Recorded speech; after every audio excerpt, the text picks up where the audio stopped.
Welcome. I'm E.G. Marshall. It's a rare person who remembers what it was to be a child.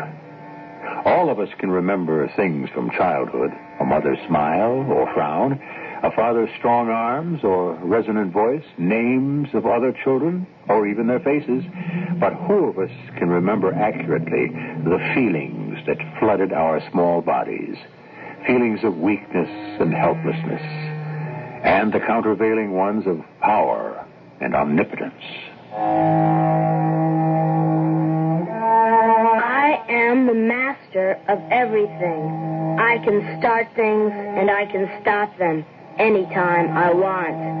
I tell everybody where to go and what to do, and they have got to go there and do it because I say so, and nobody is allowed to answer me back.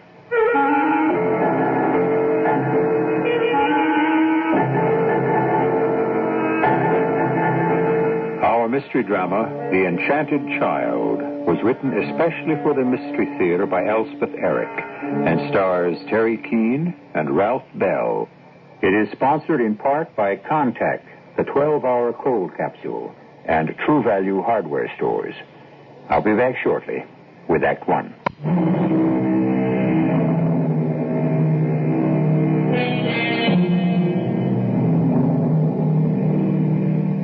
Each one of us is born a savage. Only little by little, through great sacrifice, by great effort, does the child abandon part of his wild and tyrannical self to become what we call a mature adult. The best of us make it only part way, and some of us never arrive at all. Our story concerns a boy who has scarcely begun this arduous journey. Nice to see you this fine morning, Mrs. Lloyd. Beautiful sermon, Reverend. So glad. Good morning, Mrs. Bristol, isn't it? That's right, and this is my husband, Ed, and my mother, Mrs. Bates. Oh, yes, indeed. Little by little, I'm getting acquainted. We hope you're going to like it here, Dr. Everett. Oh, I already do, Mrs. Bates. Fine sermon, Dr. Everett. Oh, thank you, sir. Let me see. You and your lovely wife have a small son, have you not? Yes, that's Mark. He was in church with us, but he's gone off to Sunday school. Your wife's class, I believe. Yes. Mrs. Everett has the 6 to 10. Oh, now, we mustn't keep you, Reverend. Others of your flock are waiting. We have to get home and start dinner. I have to make the gravy. Maida hasn't got some back. Mother always makes the gravy. You coming in? I think I'll stick around and talk to some of the fellas. Anything to get out of helping in the kitchen. Don't forget the ice cream. Neapolitan, is that what you want? That's Mark's favorite. Come along, Mother.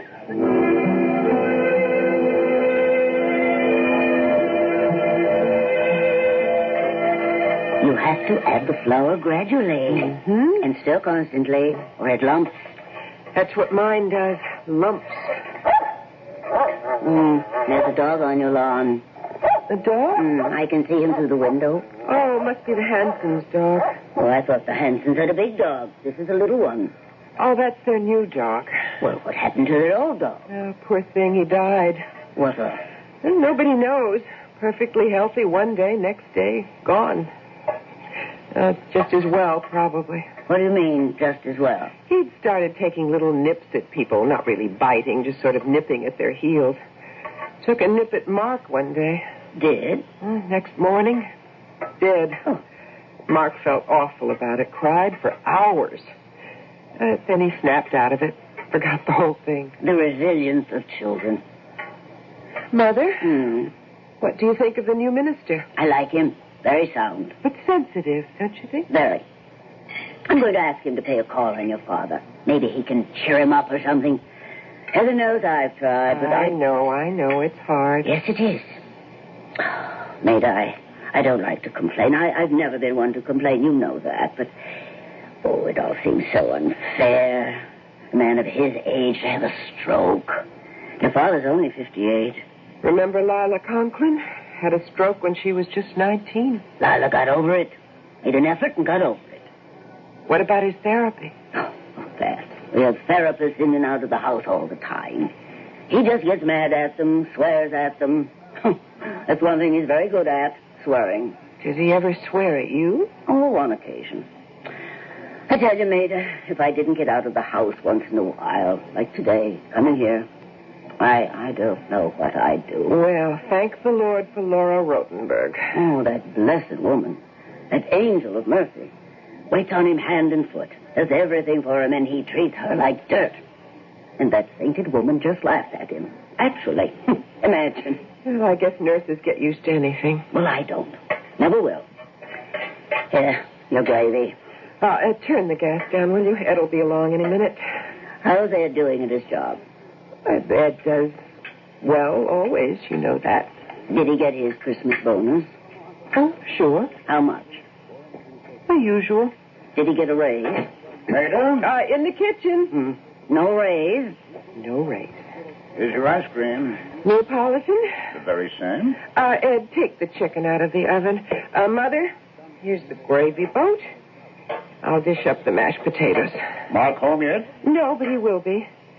And here's the dish for the peas, Mother. Anybody sharpen up the carving knife? I did. Set the chicken on the table. Isn't this a pretty dish? Mother, There's Mark.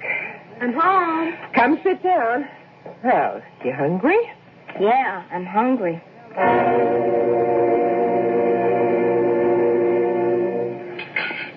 Well, everybody had enough? Oh, goodness, I certainly have. Me too. Well, then I'll clear. Everybody stack, and I'll clear. What did you think of Dr. Everett, Ed? Oh, I like him. Like him a lot.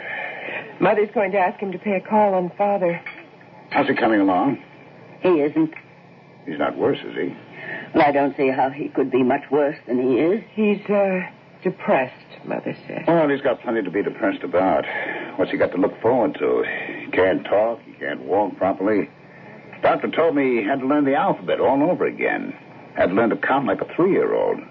He gets his words all mixed up. He still does. Well, that's enough to make a man depressed.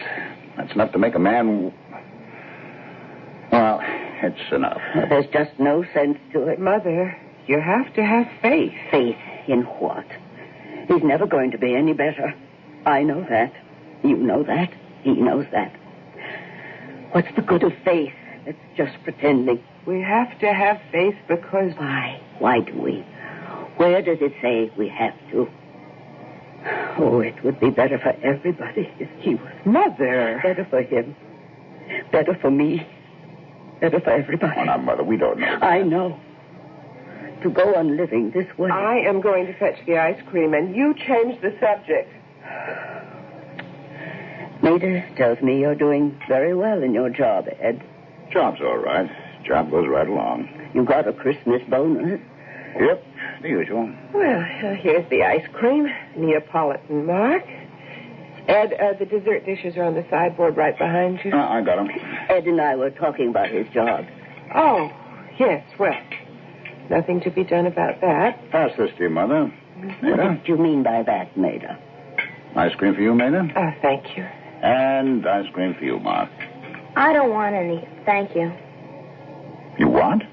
You don't want any ice cream? It's Neapolitan. I don't care for any. Well, I never thought I'd live to see the day. You don't even want the chocolate? Well, try some of the strawberry. I don't want it. You feel sick? Kind of. Or does it hurt? All over, kind of. Well, you go straight upstairs and get into bed. I'll be up in a minute and take your temperature. Run along, son. Okay. If you've got a fever, we'll call the doctor. Okay. Well, what do you think of that? He ate everything right up to the ice cream. Neapolitan's his favorite. He can't be very sick. He went through that chicken. Well, I'm not going to worry till I know. It's very good ice cream. Delicious. Ed, Maida says they didn't give you a raise this year at the plant. Yeah, that's right. They don't appreciate you, Ed.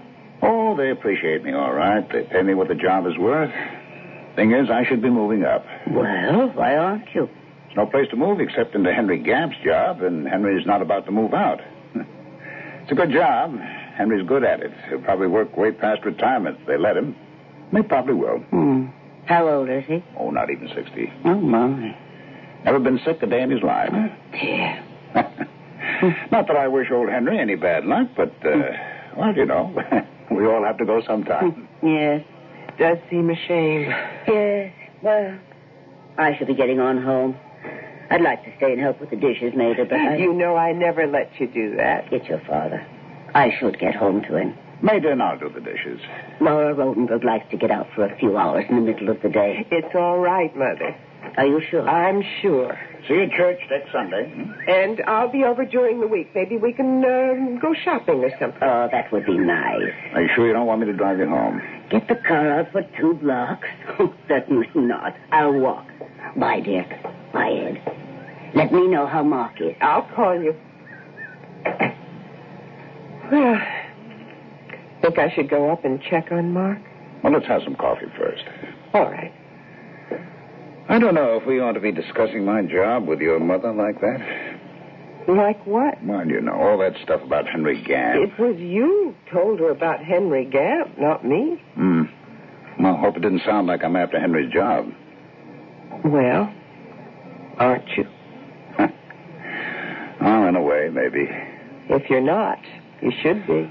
Put the coffee on, why don't you? Oh, you get that? All right.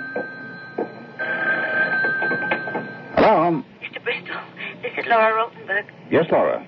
Laura I Rotenberg? have terrible news, Mr. Bristol. Mr. Bates is dead.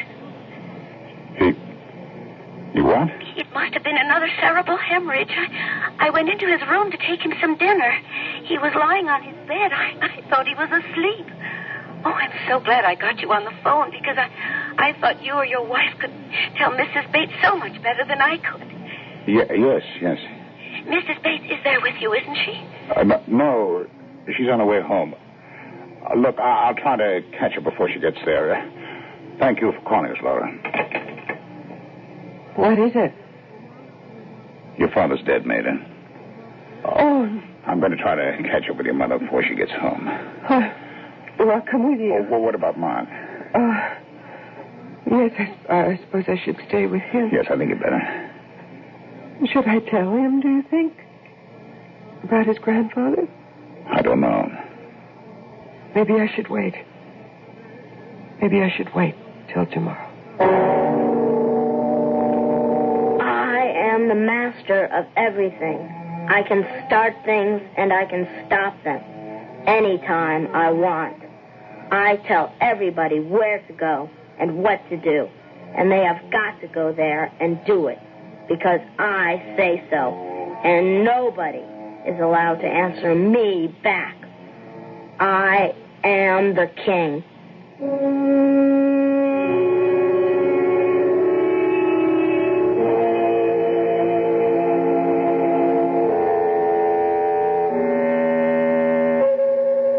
Omnipotent thinking, they call it, and it's very common in the lives of small children. It's compensation, I suppose, for the evident fact of their own lack of any power at all, of any kind. A tiny consolation, and a pathetic one, but one that may have most disastrous consequences. We shall return with Act 2.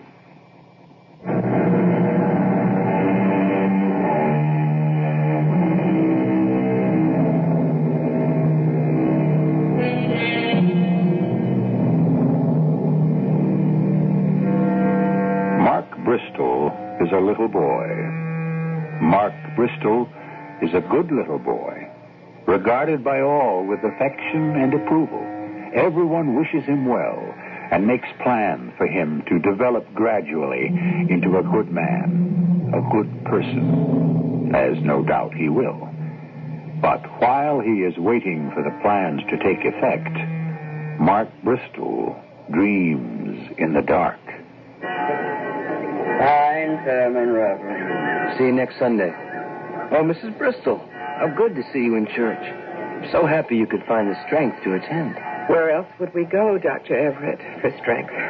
I never knew your father, of course. I regret that. Maida's mother was going to ask you to call on him, but then... It was very sudden. A great shock, I'm sure.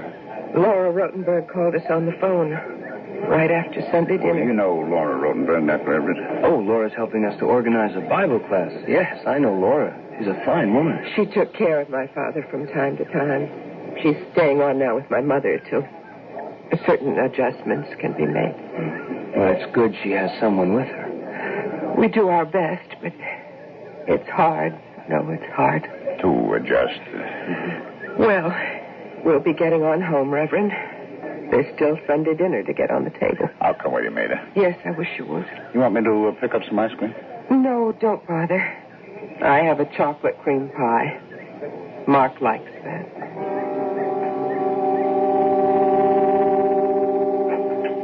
What are you doing, Maida? Calling Mother. What for? I'm going to insist on her coming over here for dinner. It's a good idea. Hello? Laura, this is Maida Bristol. Oh, yes, Mrs. Bristol. How is my mother? Well, she's all right, you know. Laura, I want to get her to come over here for dinner. Oh, I wish she would. She didn't come to church with us. I know. Now she just must stir herself and come for dinner. She's always had Sunday dinner with us. I know, but she simply won't budge, Mrs. Bristol.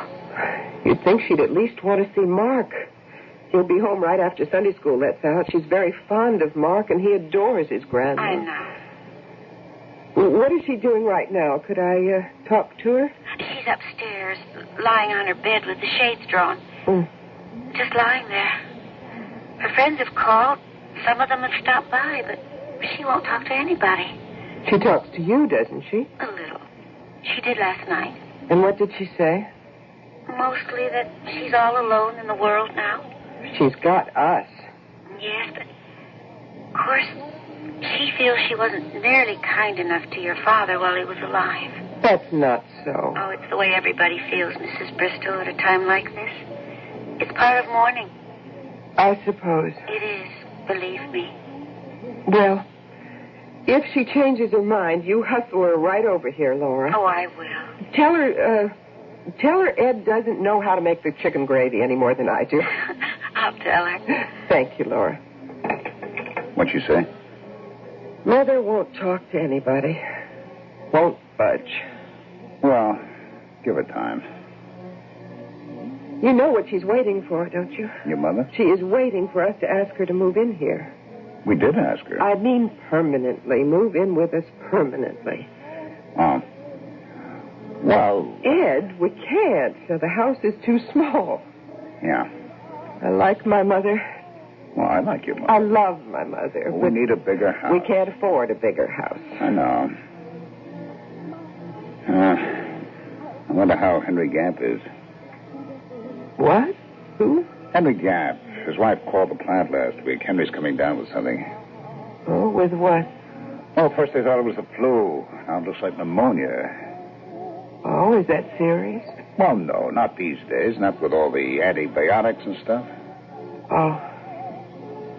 Well, I certainly hope he gets better. Yeah. I'll give his wife a call later. Mother? Oh, there's Mark. I'm home. Come sit down. You hungry? Yeah, I'm hungry. You want the wishbone, Mark? Please. There's not much meat on it. I want to hang it up to dry. Then we can wish on it. That's right. Should I hang it on the radiator? Well, that's as good a place as any. Mm-hmm. Mark, what would you think if your grandma moved in here with us? Grandma? Now that your grandpa has passed on, she has to live someplace. She could live here. You wouldn't mind? You love your grandma, don't you, Mark? Sure. Now, if she came here to live with us, we have to think of where she would sleep. Where do you think she should sleep, Mark? On the couch. Oh, your grandma isn't a young woman. I don't know how she'd like sleeping on a couch in the living room. Where would she put her things? What things? Oh, all the things ladies have to have. Where would she put them? She could put them in a little box. And where would she put the little box? Under the couch. Why don't you just tell the boy straight out, Maida? I can't. Oh, stop beating about the bush. What your mother's trying to say, Mark, is that if your grandma should come here to live with us, she'd probably have to sleep in your room. Sleep with me? In my room? Wouldn't that be possible, Ed? Maida, that room's 8 by 9. We couldn't even get another bed into it. No, Mark, I think your grandma would have to have that room all to herself. Then where would I sleep? Well, on the couch in the living room, I guess. Where would I keep my toys? Oh, someplace. I don't know. Maida. Don't look at me. I don't know. The whole thing's hopeless, I guess. It's just hopeless. She can't stay where she is. She can't come here. We had a bigger house. We could work it out. But we haven't got a bigger house, and we're not going to have a bigger house, so just put that out of your mind. If you had Henry Gamp's job, we could have a bigger house, but you haven't got it. So let's just forget the whole thing. The chocolate pie's right behind you on the sideboard. Why don't you... All right, I got it. The plate. We use the same forks. Right. How big a piece do you want, Mark? I don't care for any pie, thank you. No pie? The chocolate. I don't want any. Are you sick? Kind of. Ed, you think he's sick? Well, when a kid doesn't eat it... Go upstairs, dear, and you get into bed. I'll come up soon and take your temperature. If you have a fever, we'll call the doctor. Okay. I'll be up in a minute. Okay. Well, I think he's just upset about his grandpa. He was fine till we... Till we what? Till we started talking about his grandma moving in here. Yeah. Filling up his room. Well, that's a lot to ask from a kid. I know, and I hated to ask him, but what could I do? Nothing, I guess. We just had a bigger house. You finished with your pie? I've had all I want. Me too. I'm going to call and see how Henry Gamp is. Aren't you going to make the call? Yeah, I better do that. Aren't you going to go up and see how Mark is? Yes, I better do that. Well, go ahead. I'll go check on him, and you make your call. Yeah. Be sure and give my very best to Mrs. Gamp. Yeah, I will.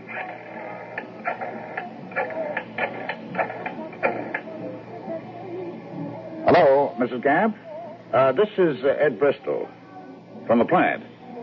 Well, I hope I'm not disturbing you. I just called to ask how Henry's doing. Oh? Oh. I see. Well, I'm sure you haven't got anything to worry about. Doctors have got pneumonia pretty well under control these days. Oh, that's so. Well, look, you give your husband my very best and tell him we miss him at the plant and we expect him back any day now. We miss him, we really do. Oh, and Mrs. Bristol sends her very best. Now, bye. Well, he's sleeping like an angel. Doesn't look flushed or anything. I think he's all right. That's good. How's Henry Gamp? His wife says they've got him on some new medication. They've been trying different things, trying to find one he'd respond to. He's not responding? Well, I think this latest one may work. Somebody's at the door. Yes. Want me to get it? Yes, please. I have the funniest feeling. Oh, look. It's Laura Rodenberg. Come in, Laura. Oh, so glad you're both here. I tried to phone you, but the line was busy, so I ran over. What's the trouble, Laura? You look all upset. Where's Mark? Is he here? He's upstairs asleep. Look, I have something very, very dreadful to tell you. Mrs. Bates, she took some pills, some sleeping pills. They were left over for when your father... She took sleeping pills? How many? A lot. When? When did she take them? Sometime this morning. Oh, I should have known when she wouldn't see anyone, but I never thought, I never dreamed. How was she? Did you call the doctor? Is she in the hospital? Of course I called the doctor, but it wasn't any use. Oh, I'm so sorry. I am so terribly You sorry. mean my mother's dead? The doctor called an ambulance right away. But we both knew it wasn't any use. She must have been dead for at least an hour. No, I can't stand it. I cannot stand it. Now, honey. I cannot stand it. You see, she should have been here. She should have been here, living with us. Maida, we couldn't have known. I did ask her to come for dinner, didn't I? Of course you did. What is happening? What is happening in this house? What is going on? Maida, don't. It's just like a week ago. We sit down to dinner. Everything is all right. Then all of a sudden, Mark doesn't feel well. He goes upstairs. I tell him I'll be up in a minute and take his temperature. And before I can do that, somebody dies. My father dies and my mother dies. What is happening? What is going on in this house? I run everything. I boss everybody. If I tell them to fall down, they fall down. And I can make them get up, too. Nobody can tell me anything. And I can tell anybody anything I like. Everybody is afraid of me. And I am not afraid of anybody. Because I am God.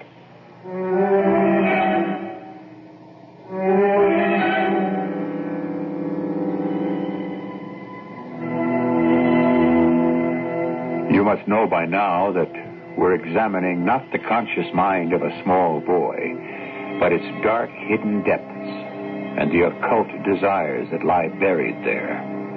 More often than not, these wild wishes remain immured, never to reach the light. Sometimes they emerge and play havoc with the life of the man that small boy is destined to become. We'll return with the final act shortly.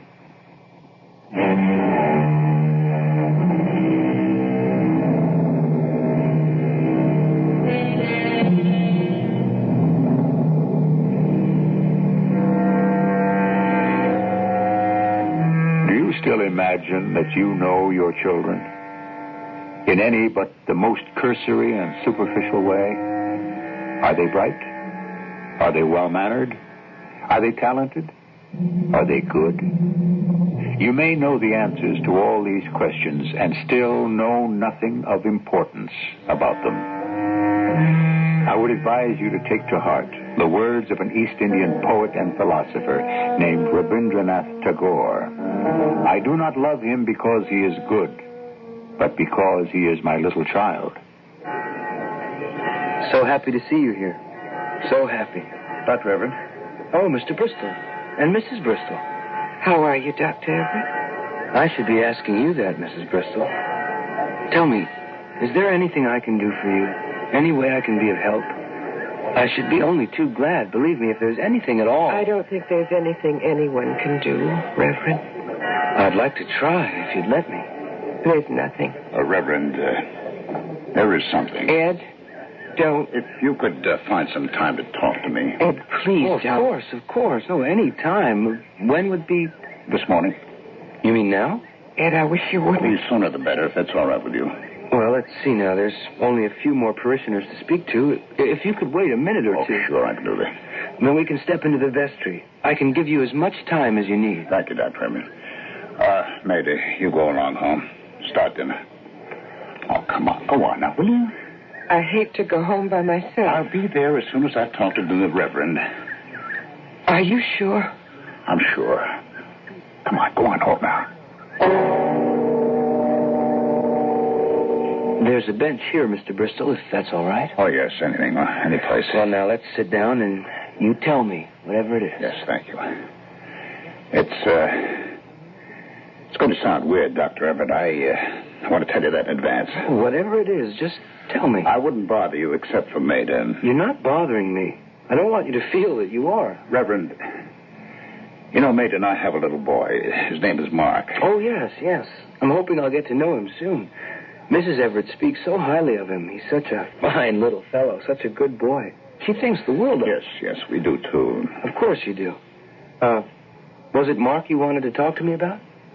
In a way, I might as well start at the beginning. If I know what the beginning was. Sometimes it seems... Yes? Well, it seems as if I don't know anything at all about anything about anyone. I don't mean to cry, Reverend. It's all right. Really, it's all right. Well, about a year ago, my father-in-law had a stroke, but, well, you know about that. I wasn't here when it happened, but I know about it. Well, he got to be quite a burden to his wife, especially. And a couple of weeks ago, she was having Sunday dinner with us at our house, and I'm afraid she was quite bitter about it all, and I'm afraid she let herself go, and She was very outspoken. Well, that's quite understandable. Yes, but in front of Mark, she said things... she kind of intimated that it was all too much for her, that she couldn't stand it any longer, that her husband would be better off if he didn't live. Better off dead is what I really mean. She didn't come right out and say it, but we all knew what she was feeling, and, well, I've got to tell you, Reverend, we felt it too. Well, people do have these feelings, Ed, but they pass. Yes, but that's not the point of what I'm trying to tell you. Maida brought on the dessert. It was Mark's favorite ice cream, Neapolitan. He's crazy about it. But he said he didn't want any. It's the first time in his life he hasn't wanted Neapolitan ice cream. We thought he might be sick, you see, and... Yes? I made her send him to bed, and my mother-in-law went home after we finished up the ice cream. But before she could get there, we got a phone call from Laura Rotenberg. You know Laura Rotenberg? Mm-hmm, yes, I know. And Laura said my father-in-law was dead. Another cerebral hemorrhage. Yes? But don't you get it? Get what? What am I supposed to get? Oh, well, wait till you hear the rest of it. Of course, my mother-in-law was very disturbed, upset. Of course. She wouldn't go out. She wouldn't see anybody. Wouldn't even go to church. Oh, I remember. Well, my wife went to see her at first.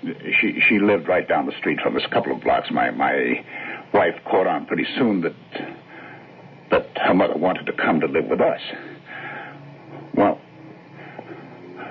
that's easier said than done, because we've got a two-bedroom house, Reverend. There's Maida, and my bedroom, there's Mark's. That's all. We had a bigger house. We'd have been very, very glad, very, very happy. Don't be afraid of tears, Ed. They can be a blessing. Yeah.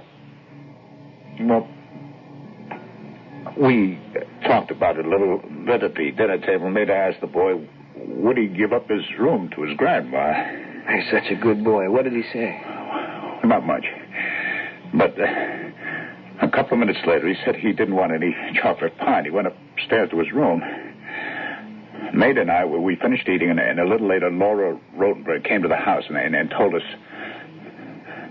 She told us my mother-in-law had taken sleeping pills and was dead. Don't you see, Reverend? See what, Ed? It was just like the time before. When Mark's grandpa died, it happened exactly the same way. Well, you're not trying to say... Well, you don't mean... I don't know what I mean. I don't know what I'm trying to say. I just know what happened. Mark went up to his room both times. Both times, somebody died. Within minutes, somebody died. You don't mean there's a connection? Well, couldn't there be? Maida thinks there could be. Do you think so? I don't know what to think, but I've read about devils that get into human beings. They can do all sorts of awful things that they wouldn't do in the ordinary course of things. You think a devil has gotten into your son? Is that possible? Is it? I don't know. I simply don't know. Wait. I haven't told you everything. There's more. When Maida and I were talking about her mother coming to our house to live, we kept saying how it would be so simple if we only had a bigger house with an extra bedroom. And that's the truth, Reverend. We'd have only been too glad to have her if we'd only had one more room. But as things were, the only chance we had of getting a bigger house was if I got a promotion. A promotion I'd be sure to get when... Yes, when? When Henry Gamp resigned or retired or died. Yes? Well, Henry's had pneumonia, and it never occurred to me, it never occurred to anybody that he wouldn't get over it and come back to work, but the antibiotics didn't work, and this morning his wife called the house. She says, Henry's dead. I see. I'm sorry. Dr. Everett, we talked about Henry Gamp, about me getting his job, the promotion, in case anything happened to him. We talked about it in front of Mark. We kept saying we just had a bigger house. If I got promoted, we could have a bigger house, and that was the only way we could. Wait, Ed. You're jumping to conclusions that you have no right. All those deaths, all those people dying. Wait, Ed. What could it be if it isn't the devil's work? But your own son, your own boy. You don't think I want to believe the devil's got into him, do you? But the way things happen, the way those people died. Now, Ed, I don't think we should talk about this any more this morning. I think you should go home now and be with your wife. Oh, poor Maida. She's worse about this than I am, believe me. Well, you tell her that I'm going to come to the house and talk to her. All right, I will. Probably tomorrow. Yes, definitely tomorrow. All right. Thank you. Thank you, Reverend. Are you all right now? Oh, yeah, sure. Come, I'll walk you outside. You're very kind, Reverend. Oh, not at all. If I can't minister to my flock, then what am I doing here? Right? Right. Oh, you see what a beautiful day it is? It's beautiful, yeah. Makes you believe in God, doesn't it? And His infinite kindness. Yeah. Watch the steps, Ed. Are you all right? Yeah, I'm all right. You want me to walk home with you, Ed? No, I'm all right. Thank you again, Reverend. And tell your wife I'll call her in the morning. I'll tell her. Watch out! Ed, watch out for the truck! Ed!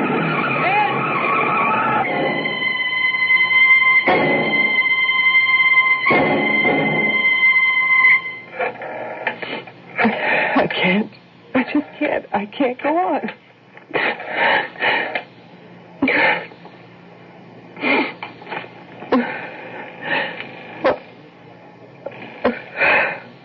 Hello? Oh, Laura. I'm so glad you're there. I thought you might have moved out. I was just packing my things. Laura, I'm all alone here, and I'm getting dinner. Mark's in Sunday school, and Ed stayed at the church to talk to Dr. Everett, and I'm all alone, and I can't manage to hold myself together somehow. Laura? What is it, Maida? What can I do for you? Could you come over here? Maybe help me get dinner on the table, and maybe stay for dinner. I don't want anybody to know I'm falling to pieces like this. Especially Mark. And having you here would help. You see, you keep the conversation going, you know? Of course. I could do that, Maida. No, could you come over right away, Laura? Oh, yes. Oh, I want to tell you something very privately. Ed is talking to the minister right now. Heaven knows what he's telling him, but I have an idea it's horrible, Laura. It's horrible. And then I think, on the other hand, it may be true, and if it's true, Laura... Maida, try and get hold of yourself. Laura, something horrible about Mark. About our little boy. I'm going to throw on a coat and come right over. I'll be there in a couple of minutes, so you get hold of yourself. Yes, I will. Oh, there's the doorbell, Laura. I better go answer it. Can't be Ed. I always leave the door open on Sundays for him and for Mark. Well, at least you won't be alone until I get there. That's right. And, Laura, thank you. Thank you. Yes, I'm coming. Oh, Dr. Everett. Oh, please, come in. Oh. Do you mind coming back to the kitchen, Reverend? I have dinner cooking. You don't mind the kitchen, do you? No. Whatever. I wonder if I could ask you to stay for dinner. I was just on the phone to Laura Ruttenberg. She's coming over, and we'd love to have you. Pardon me while I check the gravy, Doctor. Mrs. Bristol, please, sit down. Please. Oh, certainly. I hope you don't mind these old kitchen chairs. Mrs. Bristol, I have some very bad news for you. What? What news? What? About your husband. What about it? What's happened to Ed? He and I had just finished our little talk in the vestry room. I walked him outside and down to the curb. I offered to walk home with him. I could see he didn't feel well. But he wouldn't let me.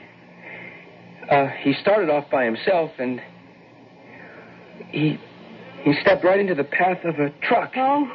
He was hit. Hit by a truck? Where is he He was now? taken to the hospital. I went with him, but he died on the way, Mrs. Bristol. Ed? Ed died? Miss Bristol, please, sit down. Ed died? No, I don't believe that. No, I don't. It's true. Not Ed. No. What is it? What is it? Oh, I can't. Oh. Mrs. Bristol. Pain. Mrs. Bristol. Oh, my God. Oh, no. Oh, dear God, please. Oh, no, please, dear God. Heavenly Father, please. Oh, please. Operator, send an ambulance. The Bristol house on Elm Street. I don't know the number. Look it up. They've lived here a long time. The Ed Bristol house. Oh, wait a minute. Somebody just came in. Maybe they know. Hold on. It's a big yellow house near the corner, tell them. Maida? Oh, is Maida here? What's the number of this house? Oh, 32? It's number 32 Elm. Tell them to hurry. Oh, my God. Maida. Tell them it may be a heart attack. How is she? Is she? She's dead. Oh, my God. You were here when it happened? I came here to tell her about her husband. Oh. He was run over right in front of the church. Oh, my God. I had to tell her. I had no idea. I've been talking to Ed in the vestry room. He told me all about her father and her mother and now Henry Gamp. Dead. All dead. And he asked me if a devil had gotten into Mark, and I said... A devil? A devil had got into Mark? What kind of nonsense is that? Well, the way he told it. And then he was killed. And now, this. Somebody just came in. Mother? It's Mark. Mother, I'm home. Who is going to tell him? Is it possible there's a devil in the boy? If there is, it's the same devil that's in all of us, Reverend. Who is going to tell him? Am I or you? I think better you. Mother, where is everybody? Mark. Where is everybody? I'm hungry.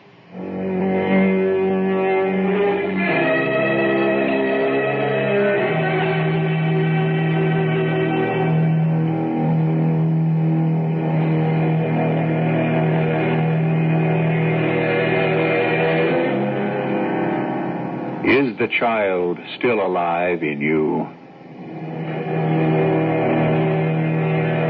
Does the desire to run the world and order people about cling to you even today? Have you never quite relinquished the conviction that you are a superior being whose every wish is paramount and can be gratified? No? You're not like that? In any secret place?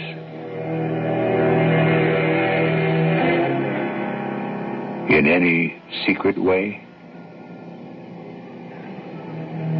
Take a closer look. I'll be back shortly.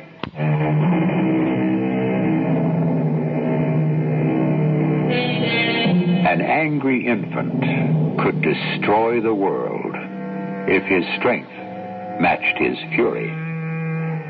Be careful how you deal with him, for he is mad with rage, and he would kill you if he could. Our cast included Terry Keane, Ralph Bell, Adam Ross, Evie Juster, and Don Scardino. The entire production was under the direction of Hyman Brown. And now, a preview of our next tale. Grief, it's that crow. Oh, get it away. Oh. It was on the windowsill. Keep it out. Keep it out. It's all right. It's gone. Oh, well, where is it now? It flew off into the pine trees. Oh, that was such a shock. That's what was looking at us. Oh, gosh. I guess it has the run of the place. We're the intruders to him. I don't know. Oh. There was something about the way that bird looked at us when we drove in. Do you remember? Sitting on the pillars? Yeah. That's no ordinary bird. Crows don't react this way to people. What do you mean, Marty? That crow didn't land on our windowsill by accident. I told you yesterday when we drove up, I didn't want to stay. I couldn't put my finger on it. But there's evil here. Real evil. Radio Mystery Theater was sponsored in part by Buick Motor Division. This is E.G. Marshall inviting you to return to our Mystery Theater for another adventure in the macabre. Until next time, pleasant dreams.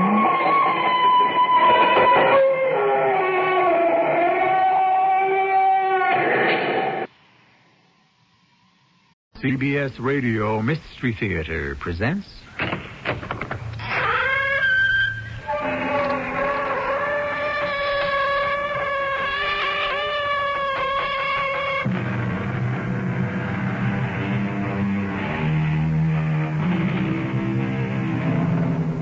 Come in.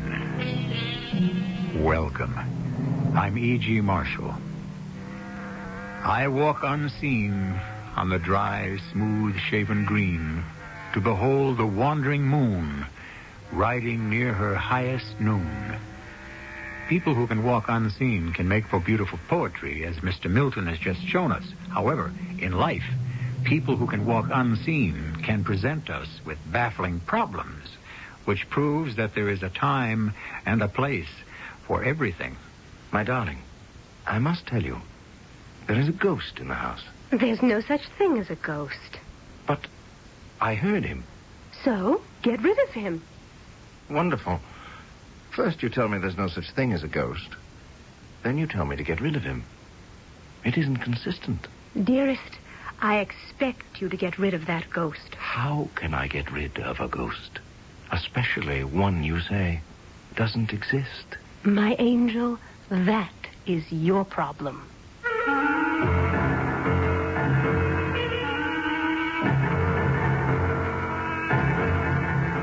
Our mystery drama, That's What Friends Are For, was suggested by a story by Rudyard Kipling and was written especially for the Mystery Theater by Sam Dan and stars Tony Roberts. I'll be back shortly with Act One.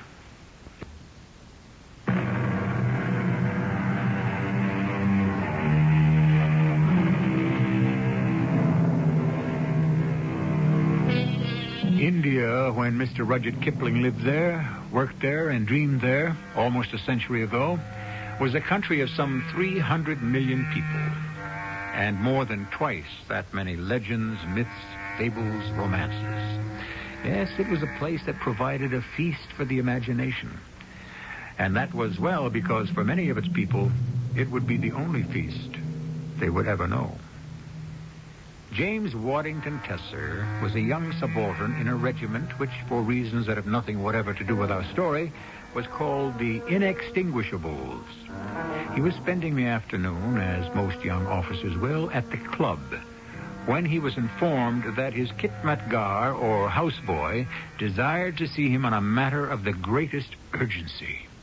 Yes, Ahmadine. There is news, Sahib. What sort of news? News of a fantastic nature. Well, it had better be to drag me away from the table just as my luck is changing. News one could hardly believe were it not for the fact that one's own ears give testimony. Am I to stand here forever, Ahmadine? Must I die of old age before I receive enlightenment? I command thee to transmit this news, Ahmadine. There is music. Yes? Music in the house of the Sahib. Art thou telling me that there is music in my quarters? Even so. That's impossible. Sahib, in the house, at this very moment, there is music. What kind of music? Music that is loud. Played by whom? Played by no one. There is music, and thou canst not see who plays it. Ahmadine, thou art a mudhead. Canst thou describe this music? It is the wailing music of the red-haired sahibs in the regiment who dress in the skirts of women. You mean the Highland Fusiliers? Bagpipes? Those leather skins in which are imprisoned the souls of the unburied dead who seek escape, but alas, their cries are unanswered. Right, that's enough, Ahmadine. Enough. Hey, the English, a foolish people. They refuse to understand the most simple things. Well, my Sahib and I rushed to the house, and it was even as I told him. Oh, this is impossible. Hast thou searched the place completely? As your honor commanded. And there's no one about? No one, Sahib. But someone's playing that music. Run back to the club and tell Horak Sahib I would see him at once. Lieutenant Horak Sahib was my lieutenant's friend and companion in mischief. The two were always getting into all sorts of scrapes. It was predicted that they would either end in jail or that one should become commander-in-chief of the army. What do you make of it, Billy? Jimmy, you've got yourself a ghost. Oh, there's no such thing as a ghost. Don't tell me. Speak to your Highland piper. The silly thing's been going on for hours. Well, there must be some explanation. Well, where can the chap be hiding? Perhaps he doesn't have to hide. You see, the fact is, he's invisible.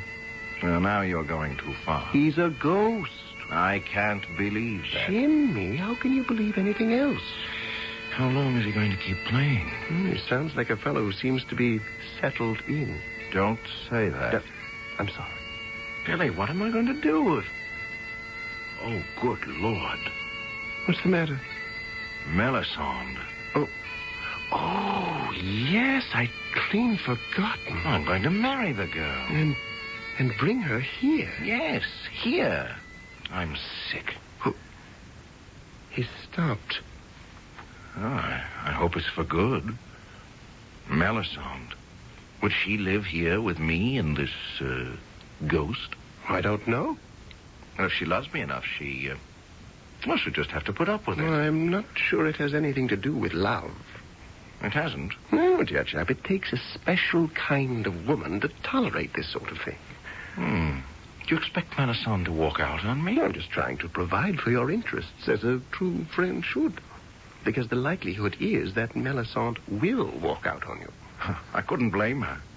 I really couldn't. But if Melisande breaks our engagement, what's going to happen to her? No, don't be concerned. If it's absolutely necessary, I'll marry her myself. Oh, thank you very much. Don't mention it. Isn't that what friends are for? Ahmed, said I to myself, is that what friends are for in truth? The fair Melisande, they called her. How difficult it is to understand the English. Fair to look upon, a bit too pale, a trifle too thin. But what do the English know of beauty? The very next day... Good morning, Amadine. Thy master is not at home, I trust. No, Mem Sahib. He is with the regiment. Good. I have some work to do about the house. Work? Yes. I shall surprise him, Amadine. Thou must not say I have been here. I intend to measure all the windows so that I may have curtains made. Oh, we shall transform this place. Did the heaven-born say transform? Yes. Make it a fit and proper place for civilized society. Why, just look at the place. No end of a mess. And the smell.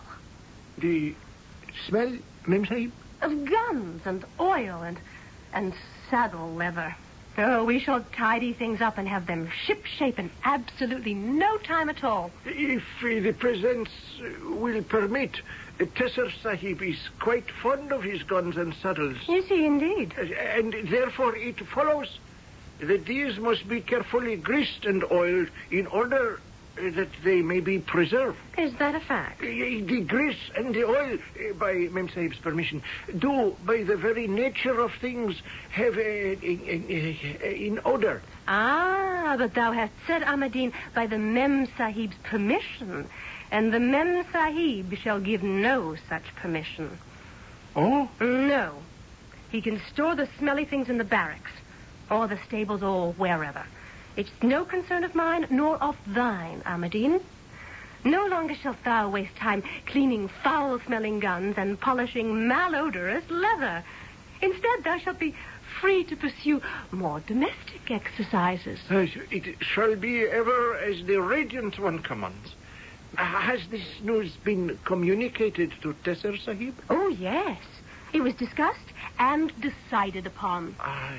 One would have thought Tesser Sahib would sooner give up his right arm than to expel his precious riflery and saddlery. Ah, Medine, it was a sacrifice he had to make on the altar of love. Am I to understand that Mem Sahib said in her voice that shames the nightingale, choose betwixt me and thy saddles and thy gun? It was exactly what was said, and graciously did he agree.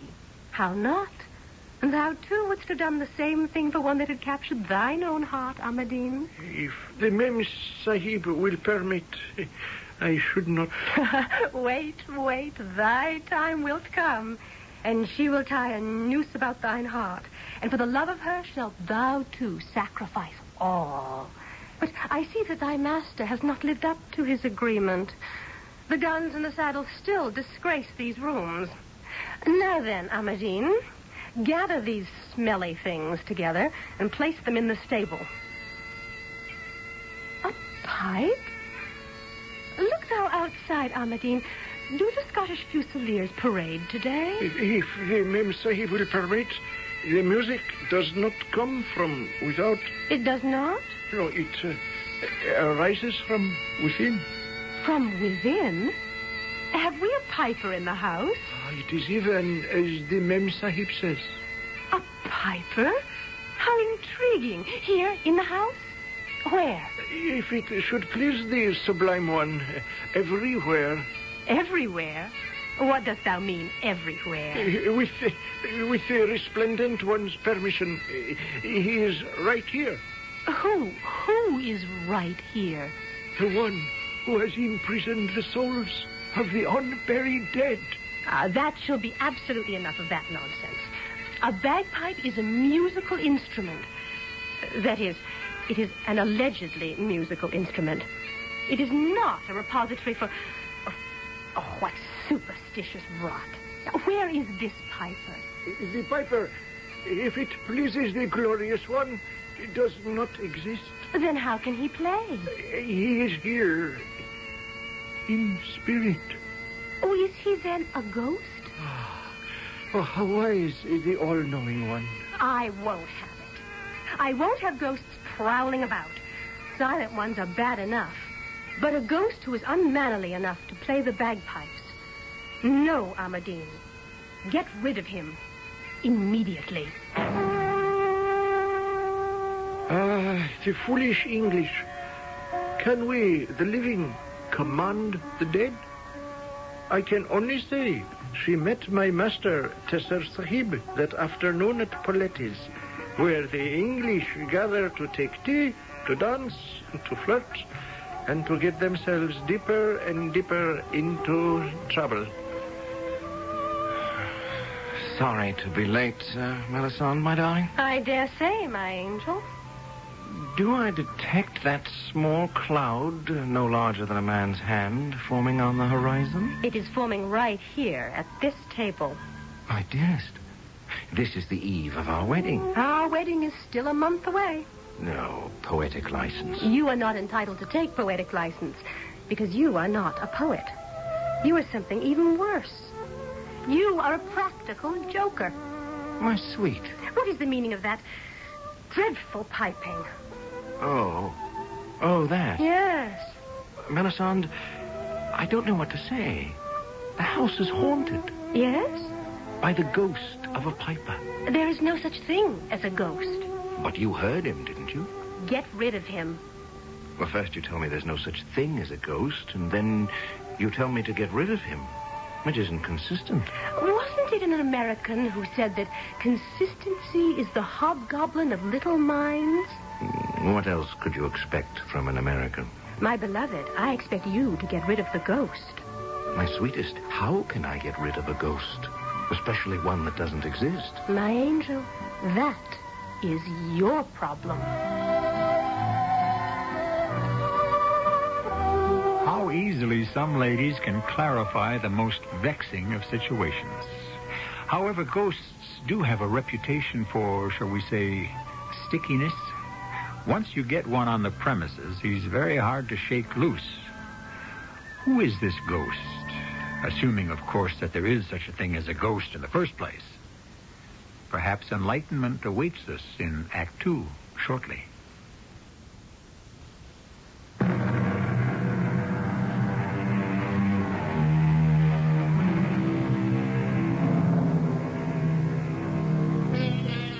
You've heard it said, love me, love my dog.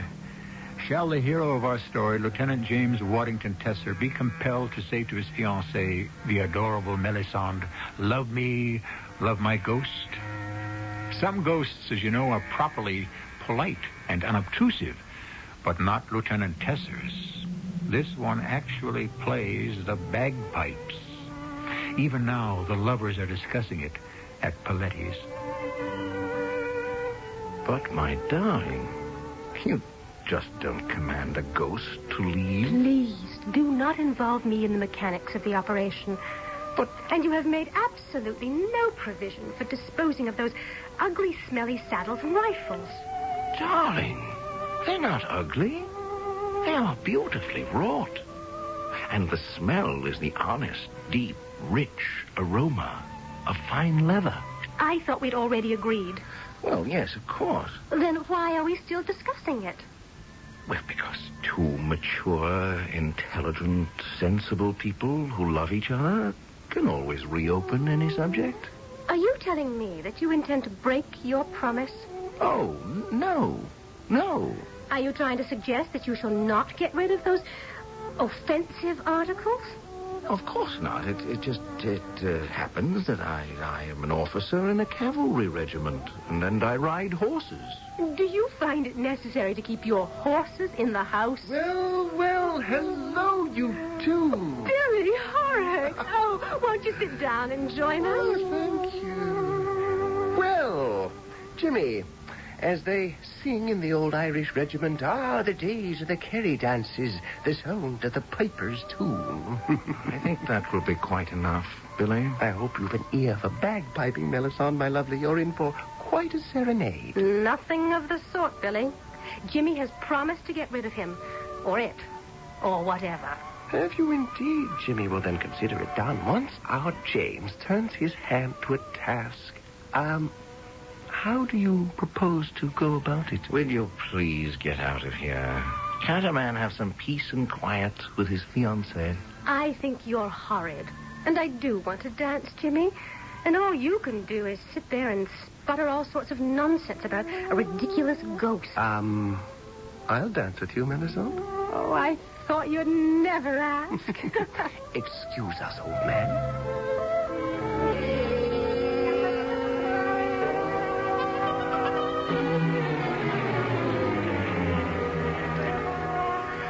I see our guest is still with us, Ahmadine.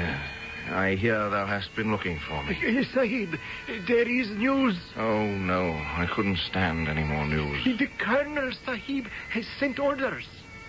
Orders? Yes, he said Lieutenant Tesser, Sahib, is to report to him at once. Oh, the devil he does.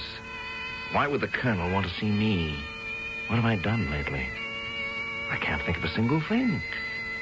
At once, eh? All right.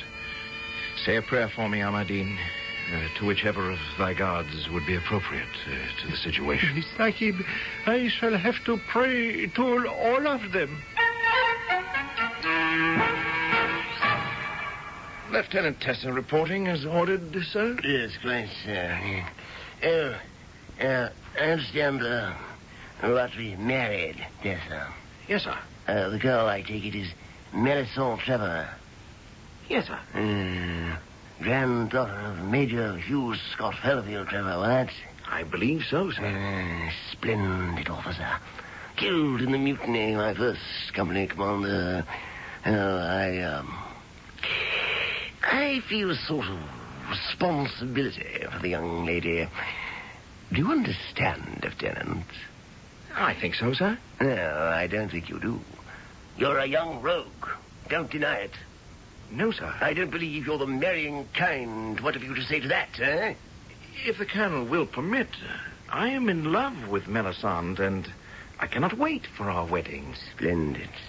Because, Lieutenant Tessa, if you do anything to hurt that girl, to disappoint her, to spoil her happiness, in short, should you change your mind about this marriage... But, sir, nothing in the world could ever prevent our marriage. I'm gratified to hear that, because should you leave her waiting at the church, I promise you that I shall make your life hell on earth. Do I make myself clear, Lieutenant Tessa? Yes, sir.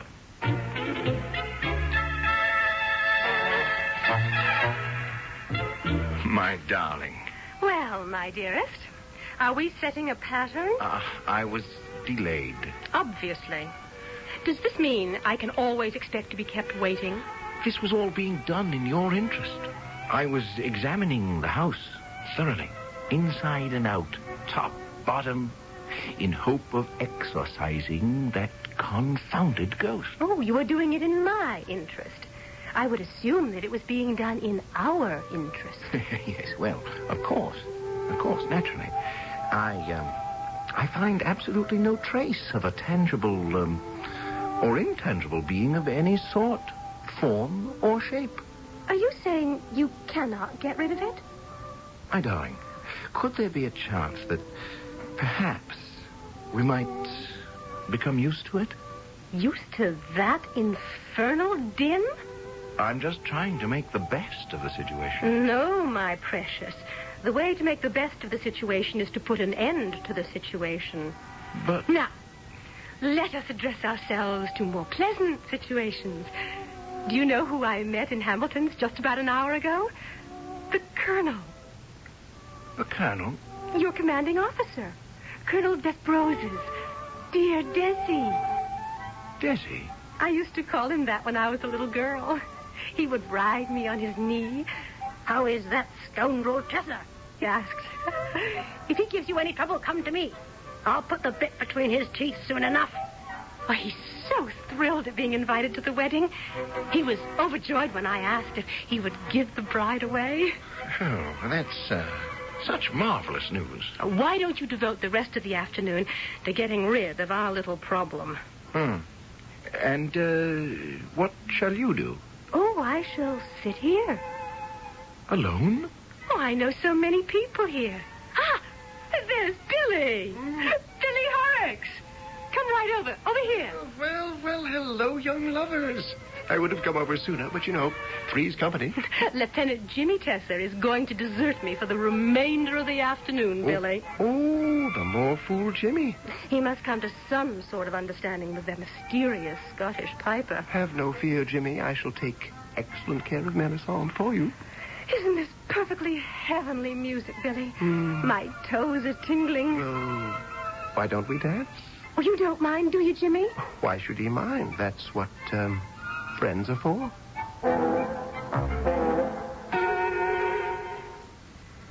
Ahmadine, come here. What is the wish of the protector of the poor? What dost thou make of this confounded serenade? The spirits have invaded this house. Assuming that's true, how do we rid ourselves of the blooming creatures? Does the heaven-born wish to drive out the spirits? Something like that. If this unimportant person may suggest, there is but one way. Yes?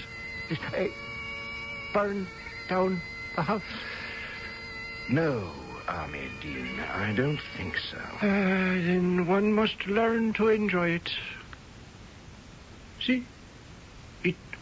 It does not play all the time. Only when it is moved by some great sorrow. And then it pours out its heart. Wait. Why do I talk to thee, Ahmadine? This is not one of thy native spirits.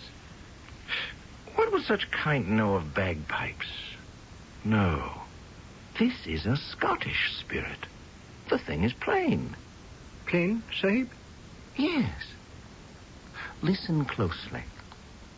Go thou to the regiment of the red-haired sahibs, those who wear the short skirts of ladies, and tell the pipe sergeant major that I wish to speak with him. At once. Pipe Sergeant Major Cathcart McMoney's reporting, sir. Stand easy, Sergeant Major. This is unofficial business. Yes, sir. Now, can you tell me, is there a piper missing? A piper missing? From the regimental band. Oh, no, sir. Well, why would one piper be missing? Well, that's a good question, Sergeant. I was hoping you could answer it. Well, is there news of a missing piper? News? No, not exactly. What we do seem to have is the missing piper himself. Yes, well then, where do you have him? Here. Here, sir? On the premises. Well, might a man ask, where on the premises? Here and there. Everywhere. Sir, would it be asking too much if I should request you to produce the man for me? Well, have a bit of patience, Sergeant, and he shall produce himself. In what way? Here he is now. Oh, is there a man in the next room? No, Sergeant. With your permission, sir. Go look, by all means. Search the room, the house, the grounds.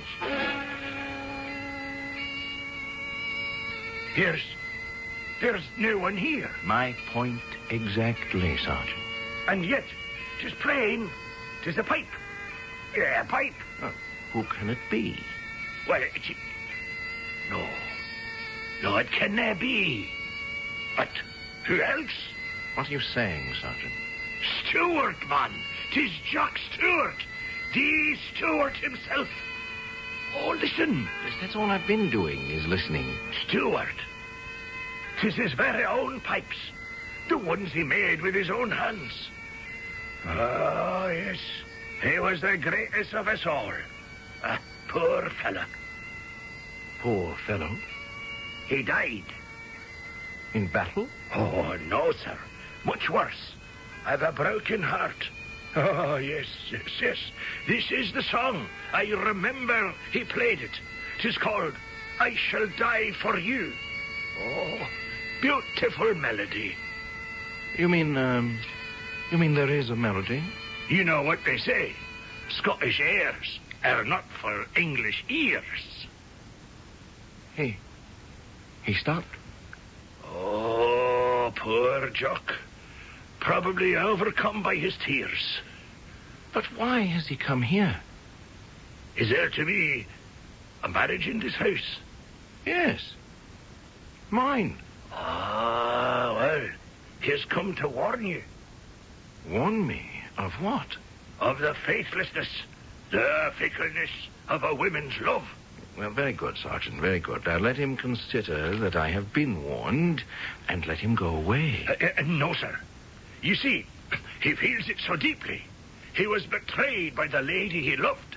Well, why can't he leave me alone? He wishes to save you from making this terrible mistake. Yes, but it isn't a terrible mistake. We love each other, Melisande and I. What am I going to do? Reconsider your approach in marriage. What's to consider? I'm in love. And if Jock Stewart, or whoever this mad, dead Scotchman is, doesn't leave this place in peace, my fiancée will break our engagement. Now you see it. This is what Jock Stewart has in mind. He wants to save you. Yes, but if I don't marry Melisande, my colonel will...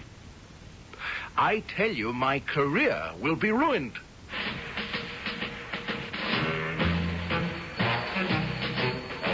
Choices, decisions. Ghostly pipers, fidgety fiancés, querulous colonels. How are we to sort all this out? And to top it off, we're in India. Mysterious, unfathomable, inscrutable India, where sometimes the practical answer is the one that makes no sense at all. I shall return shortly with Act 3.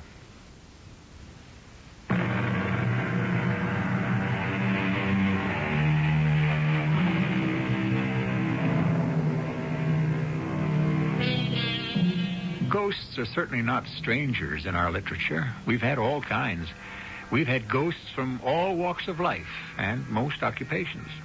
However, musical ghosts are somewhat rarer than most. That is, if you want to call a ghost that plays the bagpipe musical. Yes, 'tis Jock Stewart playing. There can be no doubt. If I may make bold, sir, I should advise the lieutenant to listen to Jock. Listen to Jock and do what, specifically? Break the engagement. Sergeant, I would like to thank you very much. You've been a tremendous help. You're quite welcome, sir.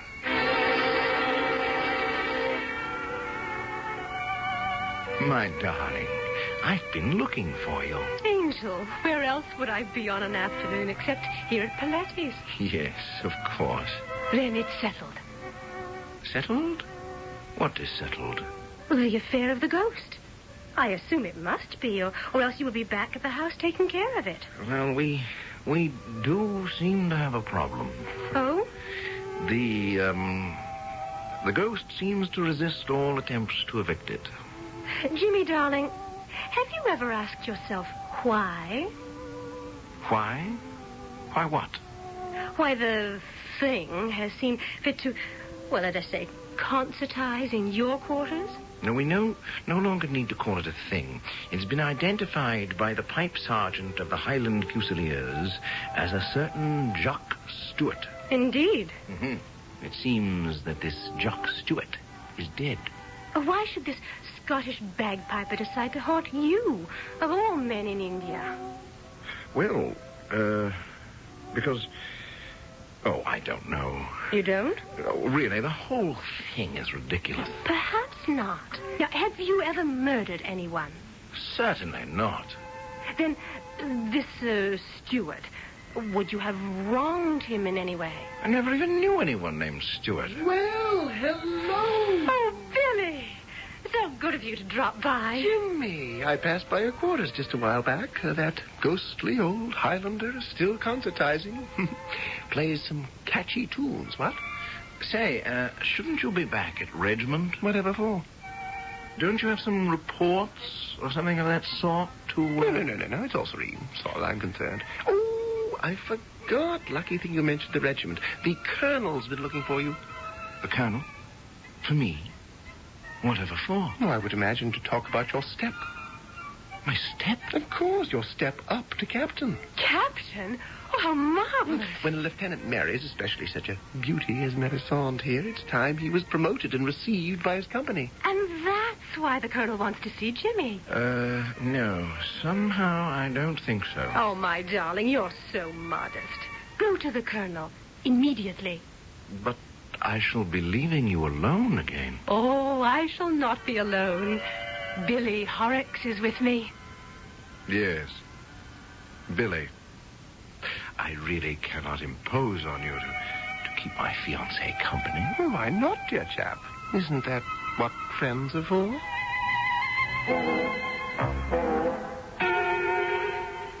Tessa, what have you been doing to your fiancée? Doing, sir? You haven't been treating her shabbily, have you? Why, no, sir. She looks a bit peaked to me. Well, sir, that's to be expected. Is it? Yes, sir. As the wedding day approaches, the parties do feel a certain strain, and I suppose it shows. It doesn't show on you, Lieutenant Desson. Well, sir, that's the way it goes. I said you were a rogue, Tessa. Yes, sir. Good enough soldier, but the kind of scoundrel who should never marry. Now, it occurs to me that since you might be somewhat afraid to break this engagement yourself, you may be giving your fiancé cause to break it for you. Oh, no, sir. I warn you, Tessa. Permit me to say, sir, no warning is necessary. I think it is, Lieutenant Tessa. I do not intend to be left at the church with an abandoned bride. Now, we all know exactly where we stand. Do we not? Yes, sir.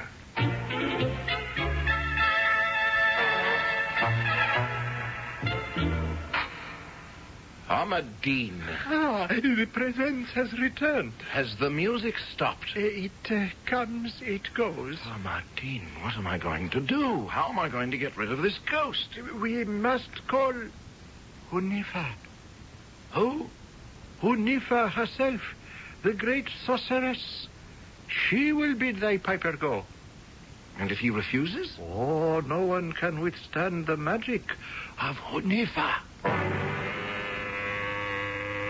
Hunifa. She was 100 years old. She knew the charms, the spells, the curses. She was covered from head to foot with silver bells, with golden jewels, and everything tinkled as she walked. And she came to the house of Tesser Sahib, and he told her everything that the red-haired Sahib in woman's skirt had said. Hunifa thought and closed her eyes. Then the pipes began to play. Dost thou hear, Hunifa? The pipes. He is here. Bid him leave. Make him go. Hunifa, I implore thee. Steward! Shark! Steward! I order thee, begone from here!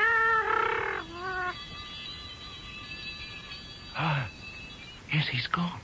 Thou hast done it, Hunifa. He is gone. No, I guess he's not gone. Try it again, Hunifa. Steward! Jacques Steward! I command thee, begone! Please, return to the land of the dead, and take thine unburied spirits with thee. Yes, how they did battle for victory. The dead red-haired Sahib in the short lady skirt, and the magnificent Hunifa, the greatest sorceress of India. And the battle went this way and that, first to him, then to her.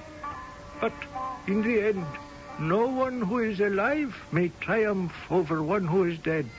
Therefore, it was the music of the pipes that emerged victorious. Sahib, I cannot make him go. But you must. No, he sings the song of Vish, the goddess of true love. But you don't understand. Yes, Vish bids him play in the home where love must fail. And until the Sahib tells his fiancée that all must be over, the red-haired one shall make his music here. But I can't do that. The goddess has spoken. Who can turn the will of the goddess? There was no more that my Sahib could say to her. Oh, my poor Sahib shook his head and then bade me harness the mare to the carriage and drive him to Paletis. Melisande, my dearest. Back so soon? Oh, that must mean good news. Good news. You've finally gotten rid of that silly noise. Isn't he marvelous, Billy? Congratulations and salams, all that sort of thing. The truth is, Melisande, my precious, I haven't gotten rid of it. Oh? And what's more, I'm sure I never will get rid of it. Then, Jimmy, you place me in an extremely uncomfortable situation. I don't know what to tell you, my dearest. Jimmy, I love you. But perhaps I do not love you strongly enough to live with that unearthly wailing forever. I understand, my darling. So, therefore, I must release you from your promise. Oh, no, you can't do that. Well, yes, I suppose you can. Poor Jimmy. He's too much of a gentleman to say that if he breaks the engagement, the Colonel will ruin his career.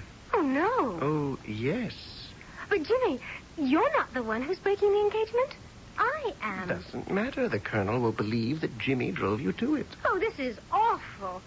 I simply could not ruin your career. There may be a way out. Now, listen, the Colonel has said, I do not wish to be left at the church with the abandoned bride. He really doesn't care who marries Melisande. How can you say that? As long as she's happy. And she will be. She'll walk down that aisle, glowing, radiant. All we need to do is change the groom. You mean that Melisande should marry someone else? Oh, why not? The present arrangement is making everyone unhappy, isn't it? Well, who should she marry? Me. You? Why not? Melisande, what do you say to all this? It would appease the Colonel. You see, old chap, Melisande would be spared the ordeal of the bagpipes. You could look forward to a glorious career in Her Majesty's forces. Billy, I couldn't ask you to make such a sacrifice just for me. Oh, but of course you could, Jimmy. After all, isn't that what friends are for?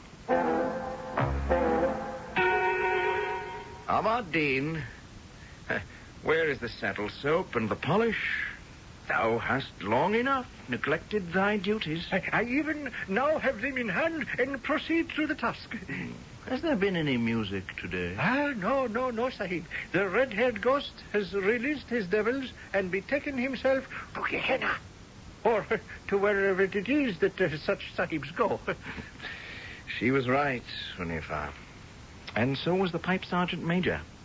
Each of them said, as soon as the marriage contract to my fiancée would be broken, the piper, poor Jock Stewart, would go away and leave us in peace. Dost thou agree, Ahmad-Din?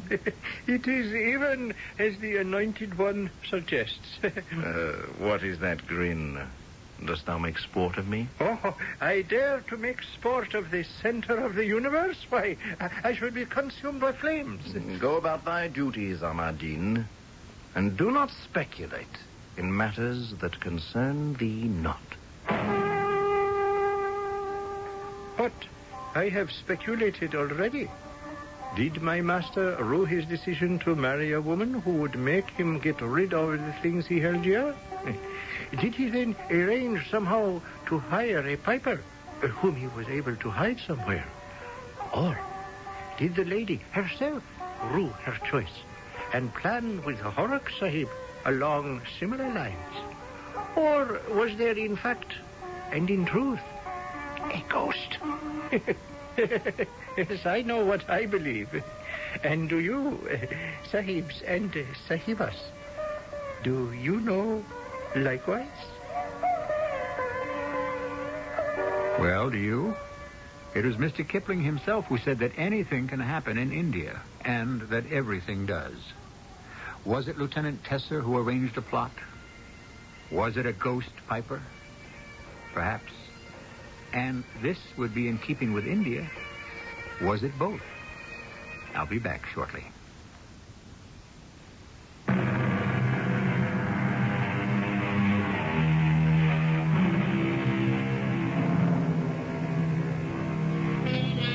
Our story was concerned with magic. But what is magic? The dictionary tells us that it is any mysterious or seemingly inexplicable event or occurrence. Well, then, it's all a matter of when you happen to be alive, isn't it? One century's magic is in another century's commonplace. Think of the wireless, the airplane. Sooner or later, the mysterious will be stripped away from anything and everything that defies explanation, even ghosts. Our cast included Tony Roberts, Diana Kirkwood, Russell Horton, and Earl Hammond. The entire production was under the direction of Hyman Brown.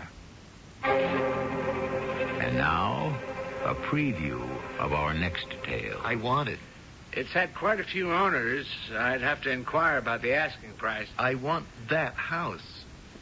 Mr. Steers, naturally I'd be pleased to make the sale. But do you mind telling me why you're so set on buying this particular house? I want it. Well, frankly, Mr. Steers, that house has been, well, sort of a jinx. Everyone's enchanted with the house when they first see it, but once they've moved in, they take a dislike to it. They tell strange tales about strange goings-on. Like what? Oh, sobbing at night, restless footsteps on the stairs. Oh, I know, those are the standard complaints when a house has the reputation of being haunted, but everyone who's lived there said the same thing. This is E.G. Marshall inviting you to return to our Mystery Theater for another adventure in the macabre. Until next time, pleasant dreams.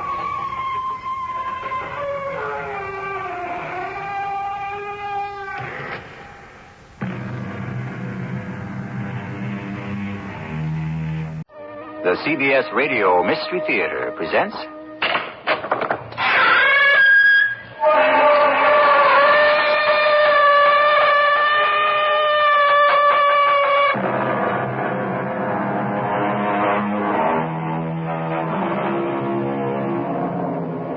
Come in. Welcome. I'm E.G. Marshall. Before the flowers of friendship faded, friendship faded. So said Miss Gertrude Stein in one of her less abstruse moments. But doesn't it happen so often? Before the declaration of love is finished, love is finished.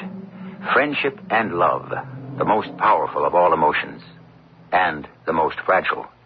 Friendship can be killed with a single word. Love with a single glance. Was that the phone? Yes. I wasn't sure I heard it. It was Russ. Russ? He just wanted to say hello. Robert, Russ is dead. I know. Then how could he call you on the phone? I don't know. Are you sure it was Russ? Yes. What are you getting excited about?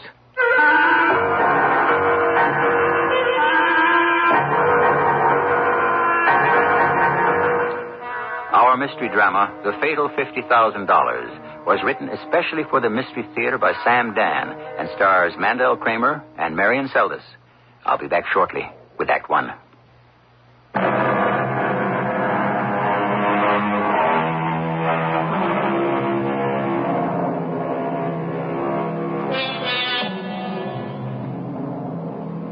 The nutritionist says you are what you eat, but the philosopher insists you are what you do.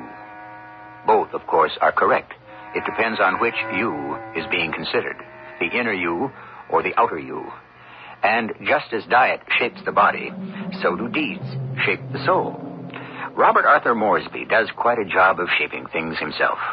The fate of thousands of people depends on how he happens to perceive any given situation. And his decision is based purely on profit or loss. You will note that Robert Arthur Moresby's initials spell RAM. The word suits him, fits him, and describes him. Russ, you're responsible for the prospectus. I want a draft by Thursday. That's only 3 days. And 3 nights. Now, Russ, I want all the demographics by Wednesday. What's that? It's telephone. Is that a fact? Do you assume I have never heard a telephone in my life? Miss Daly, I told you I wasn't taking any calls. Oh. All right, send her in. Now, look, Harry, you're the troubleshooter for this project. Find out from legal what laws, if any, we may be violating and see how we can take care of them. Well, my dear, please come in. I didn't know you were busy. Darling, when a man is too busy to say hello to his wife, it's a sign he doesn't have his priorities straight. Gentlemen, I'm sure you all know my wife, Rita. Yes, good morning, Mrs. Moresby. Oh, good morning, Mr. Haley. Well, why don't we all take a break for 5 minutes? Oh, no, I'm interrupting you. I really didn't No, mean it's to... perfectly all right. And besides, everyone here needs some time to go over some figures. So, Rita, let's go into my office and chat. Rita. Robert, please, don't scold me. How many times have I told you are not to disturb me here at the office? I'm sorry. I have a very busy day. Robert, I'm so lonely. What do you mean you're lonely? I'm all alone in the country all day. Alone? You have 3 servants. Well, I'm not at ease with servants. Well, then go for a drive. You've got a chauffeur? He frightens me. Well, I'll fire him and get a new one. No, they all frighten me. I don't like the idea of driving around with a stranger. Well, then drive the car yourself. No, I can't. Look, if you were so lonesome, then stay at the apartment in town. But I'm afraid of the city. It's big and noisy, strange, frightening. Well, what do you want? I want you. You've got me. I'm your husband. I want you to spend time with me, Robert. But, Rita, you've come at a very bad time. I'm sorry. I happen to be very busy. Will you be home for dinner? I don't know how late things will run. Please, Robert. I'll be home as early as I can. Yes. Put him on. Yes, Wilson, what is it? Are you sure? Hold it a minute. Rita, I simply have to chase you out of here. I thought that maybe we could have lunch together. I don't have time for lunch. Now, please, Rita, this is a very important We call. could eat in the park. We could get a bottle of wine and some bread and cheese and fruit. And Rita? Yes. Yes, Robert. Now, I'll overlook it this time. But in the future... Yes, I'm going on. Goodbye. Goodbye, dear. Now, Wilson, what did you find out about whom? All right. Now, I hope everybody understands the operation. Are there any questions? All right, then let's break it up. Oh, Russ? Yeah? Stay for a minute. I want to talk to you. Close the door. Sit down. Well, Russ, what do you suppose we should talk about? Well, I guess about the demographics of the project. I'd rather talk about $50,000. Well, Russ, your move. $50,000. You want to pretend that you don't know what I'm talking about? You stole my money. Now, don't insult my intelligence. No, I didn't steal it. You didn't? Well, I don't look at it as stealing. All right, yes. It was stealing. You thought you had a month before the auditors checked the accounts, didn't you? Yes. Ordinarily, you would have. But Wilson wants to go on vacation, so he did the job earlier. That was bad luck, Russ. Well, I thought... Well, I was sure I could put it all back before anybody would know. I needed the money, Robert. Mm-hmm. I just needed it. Yes, you'd heard of a stock that simply had to go up and make you rich, didn't you? Yes. Only it went down, didn't it? Yes. All the way down. You're wiped out, aren't you? Yes. Robert, what are you going to do? Nothing. Nothing? I don't have to do anything. Nature takes its course. By the end of the week, legal will have Wilson's report. You'll be called in. Give me a chance. A chance to do what? Make restitution. Certainly. If you can straighten out your account by Friday, you're in the clear. I can't do that. Let me make it up out of my salary. That could take years. I'll pay interest. No. For two reasons. First off, you're living beyond your means now. You're in debt up to your ears, so you can never take on such an obligation. Second, all the money can do is keep you out of jail. Your job here is gone. You're fired, Russ. But I have given you 20 years. I have done good work. And you were paid for it. Robert, I won't minimize what I did, but I had all kinds of pressures. I lost my head. I have come to my senses. I'll never do a thing like this again. I'm sure you won't. And so I'm to go to jail, huh? Perhaps not for too long, Russ. But I'll be disgraced. I am not a crook, Robert. Believe me. Give me a chance. What you want me to do is lend you $50,000. To balance my account. The answer is no. Weren't you ever tempted in your life? I'm begging. Have you ever known what it is to be desperate and to be helpless? As I said before, Russ, you have till Friday. Yes. Stevens, put him on. What is $50,000 to you? To me, it's life. That'll be all, Russ. Stevens, I was about to call you.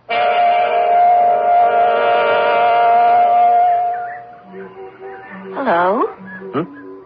Oh. Hello, Mrs. Morsby. It is Mr. Haley, isn't it? Yes, it's Russ Haley. Oh. Won't you sit down? As I was coming up the walk, I saw you sitting on this bench. I wondered whether or not I should stop and say hello. Why should you have wondered? Well, you seem to be so busy with your own thoughts.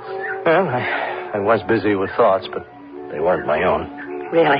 Whose were they? Shakespeare's, probably. Shakespeare's? You know, whenever you come across an old, familiar bit of philosophy, it usually turns out to be his. What was it? I'm not sure if this is it, word for word, but I kept telling myself, had I but served my God with half the zeal I served my king, he would not in mine age left me naked to mine enemies. Oh. But you're not an old man. Well, I wasn't when I went to bed last evening. But I have grown old, suddenly. I still don't understand. King? Well, not all kings wear crowns and sit on thrones. Just look about you. The new palaces are those gleaming glass and stone skyscrapers and the new royal chambers, the boardroom, and the new scepter is 51% the voting stock. Mr. Haley, is something wrong? Is something wrong? No. No, not anymore. Something was wrong for quite a while. I kept listening to the song of the sirens. Beg your pardon? Listen to me. How filled with literary allusions I seem to be. Hey, is that what I should have become after all? A teacher or a professor? Well, yeah, perhaps.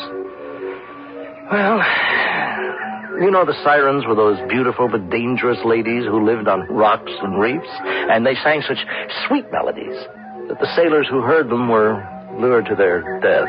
Yes, I seem to remember, but you weren't a sailor. Or were you? Now, Mrs. Moresby, each of us sails on a course through this world, and each of us hears the song of the sirens. How lovely it is, huh? How filled with promise. Have you ever heard it? The Song of the Sirens? Mm-hmm. No. No. How fortunate you are. Because it is a false melody, and it can only lead us to our destruction. Mr. Haley, why are you talking about such things as enemies and destruction? It's such a lovely day. Yes. I do hope I haven't spoiled it for you. No. No, not really. And lovely as the day may be, destruction goes on all about us. See? Where? Well, those beautiful bushes, for instance. There are many small living things there, fighting for their lives, struggling to eat and not be eaten. Yes, I suppose so. And that clump of trees, those tall, beautiful maples, each stretches forth its leaves for the life-giving sun. But leaf by leaf and branch by branch, each tries to shut the other off. And leaf by leaf and branch by branch, the losers die. Well, I suppose we humans aren't really much different. But we could be. Unlike the trees, we're not rooted to the spot. We can step to the left or the right and get all the sunshine we need without depriving the next one. Leaf by leaf, branch by branch, the losers die. It does take a while, though, doesn't it? And we're never aware of it until it's too late, huh? What are you saying?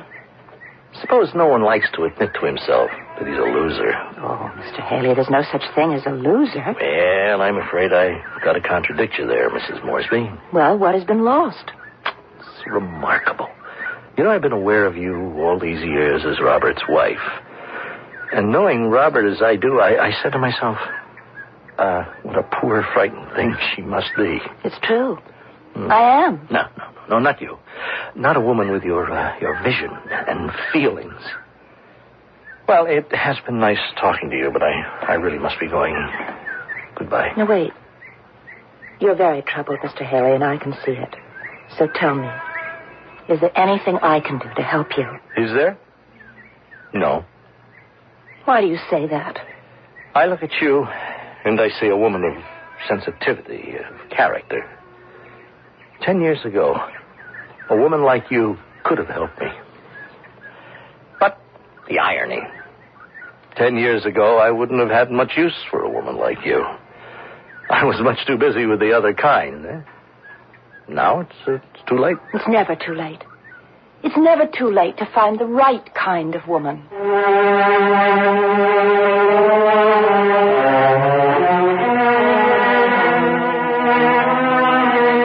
What does she mean by that? Is she by any chance suggesting herself? But she seems to be the timid kind that's scared of her own shadow. Or is she? And what's supposed to happen to friend husband? We shall deal with all of it in Act 2 shortly.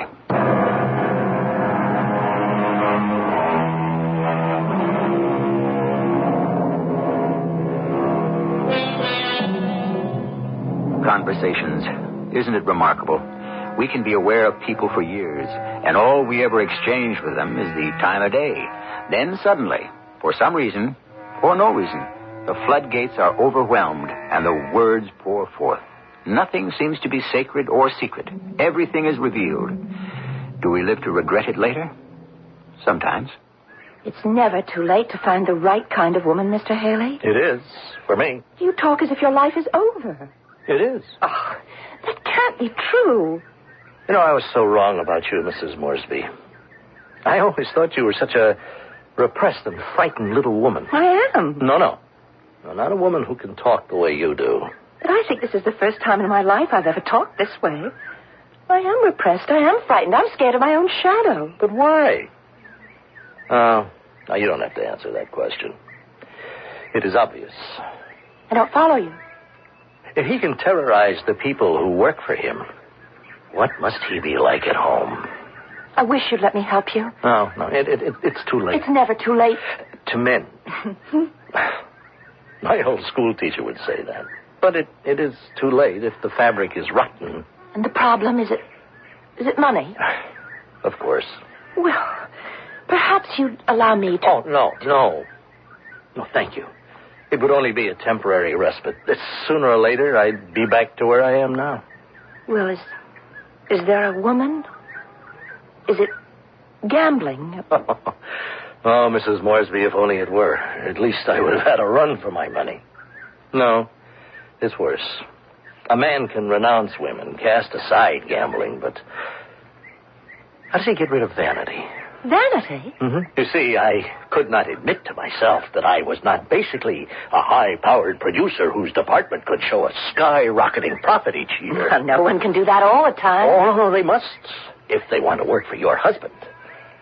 I was running at a loss, which meant he would fire me at best and demote me at worst. But how awful for a man to be in that position, where he must win all the time. Oh, I am not alone, Mrs. Moresby.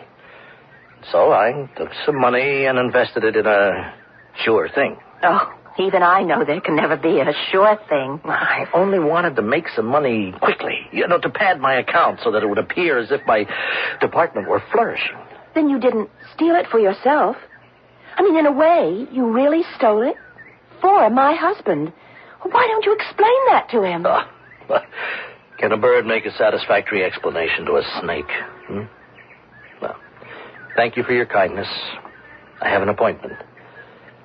The most important appointment of my life.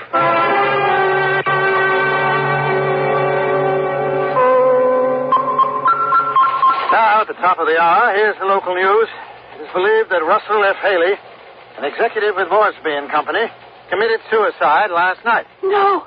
Mrs. Bella Chesney came at her usual hour this morning to clean Mr. Haley's apartment. She found Mr. Haley's note saying that he had no choice but to end his life. Dick Carroll, night watchman at Seaside Marina, remembers that Mr. Haley took out his boat last evening and never returned. The Coast Guard was notified and found Mr. Haley's boat empty some 6 miles off Bemis Point. The tides will no doubt take his body out to sea. Mr. Robert Moresby, Chief Executive Officer of Moresby and Company, says that there was an irregularity in Mr. Haley's accounts which could have very well provided him with a motive for suicide. On the foreign scene... Suicide? Oh, no.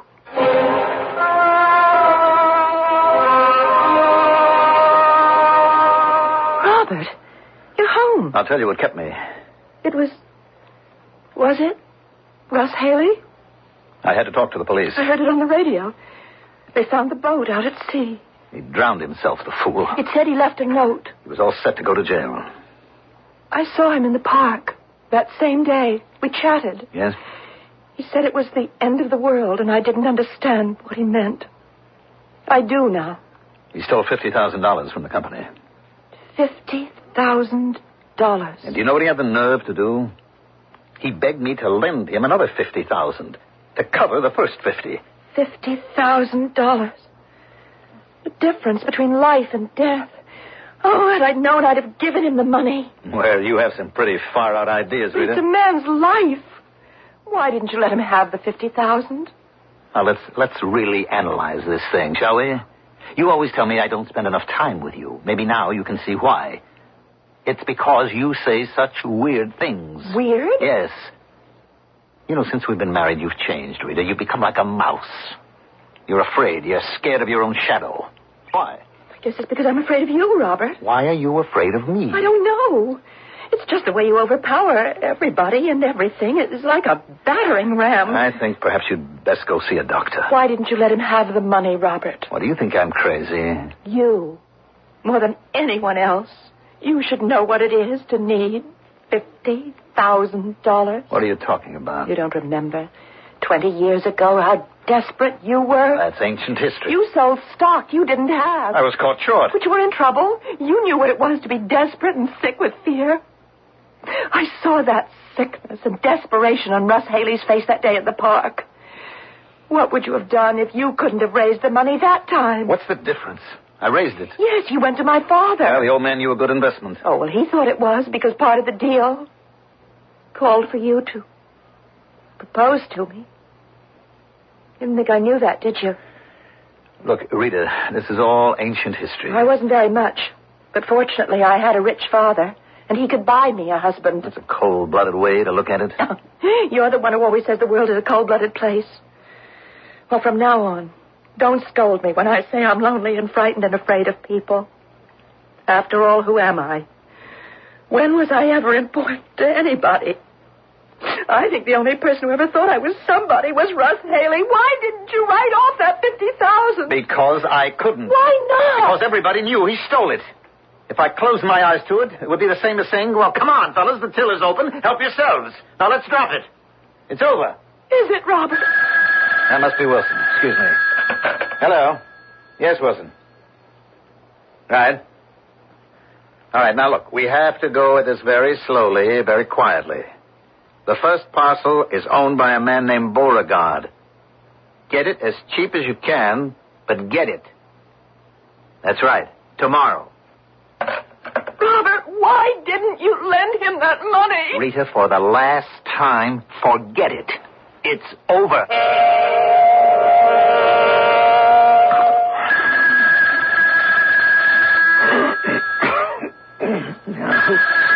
What?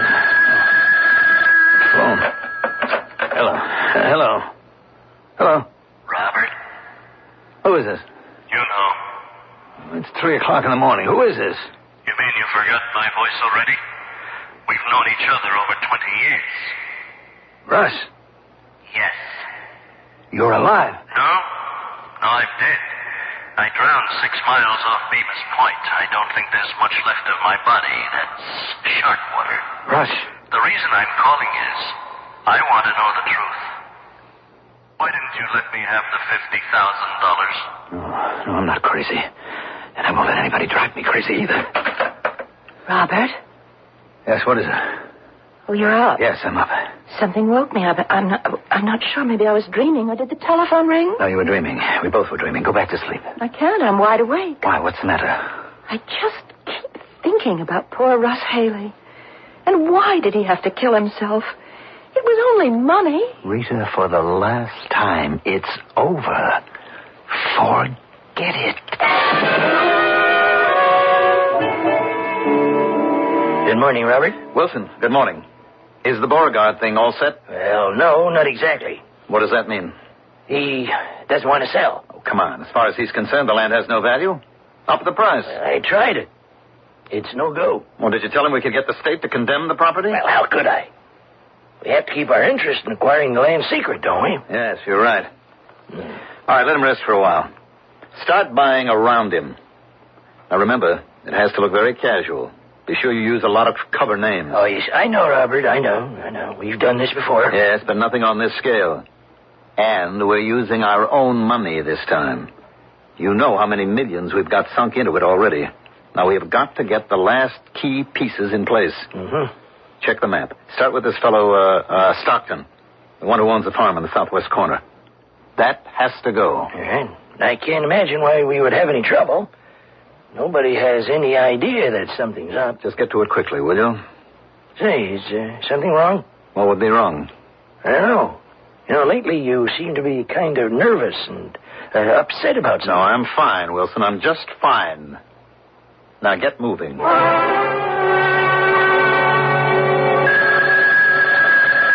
Rita? Rita? Will you answer the phone? Rita?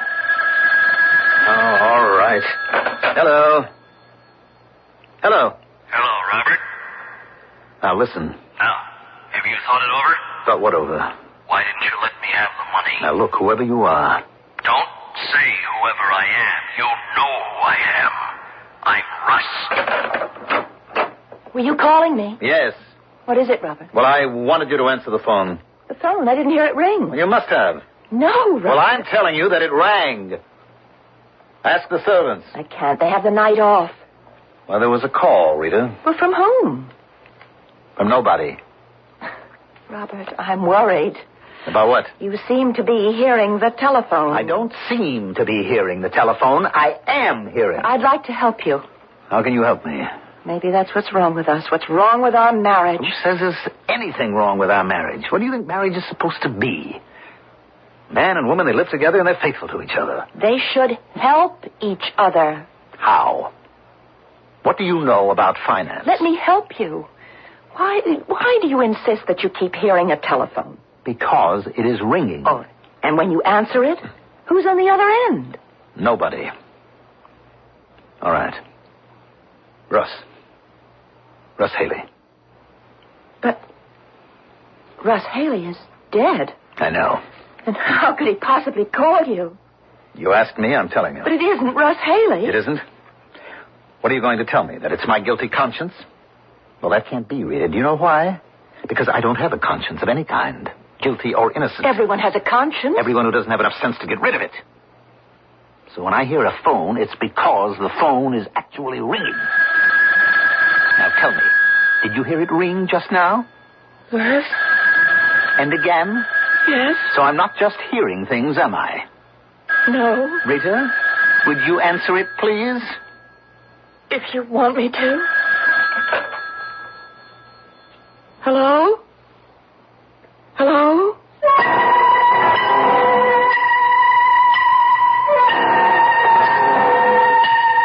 The other end of the conversation, if any, will be brought to you in just a few minutes when I shall return with Act 3. Is Robert's imagination working overtime? Can we receive phone calls from the dead? There are those people who swear it's possible.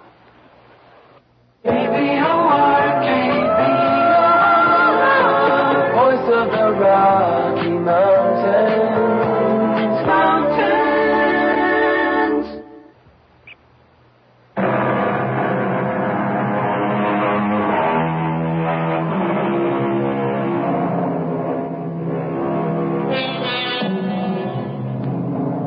Each year, it seems, a new word comes into vogue. It has its brief hour of glory, and then, like the skyrocket, burns out and dies. This year's word is momentum. When it's going your way, you're on top of the world. However, for a mysterious reason that no one seems able to explain, momentum can suddenly falter and run down. Then you've had it. Has this happened to Robert Arthur Moresby, who could do no wrong for 20 years and built a towering financial empire? Hello? Hello? Who's on the line? Hello? Is this Mrs. Moresby? Yes? Who is it? This is Jack Wilson. Oh, yes, just a moment, please. It's for you, Robert. It's Jack Wilson. Oh. Yes, Wilson. Hey, Robert, I can't seem to score with any of these people. You mean Stockton? For starters, and then Ledoux and Ferrari. Stockton, Ledoux, and Ferrari. Are they wise? Well, I don't see how. Offer a little more money. They never seem to be around. I can't get them at home. Well, keep trying. If we don't get all those parcels, we could go down the drain. I'll talk to you tomorrow. Something wrong, Robert? No, everything's just fine. I just have to pull myself together. And something is wrong. No, I'm just forgetting who I am. I'm forgetting that my initials are R-A-M. Ram. And I'm behaving like a sheep. Well, that's over as of right now. Where are you going? There's a little mystery I have to clear up first.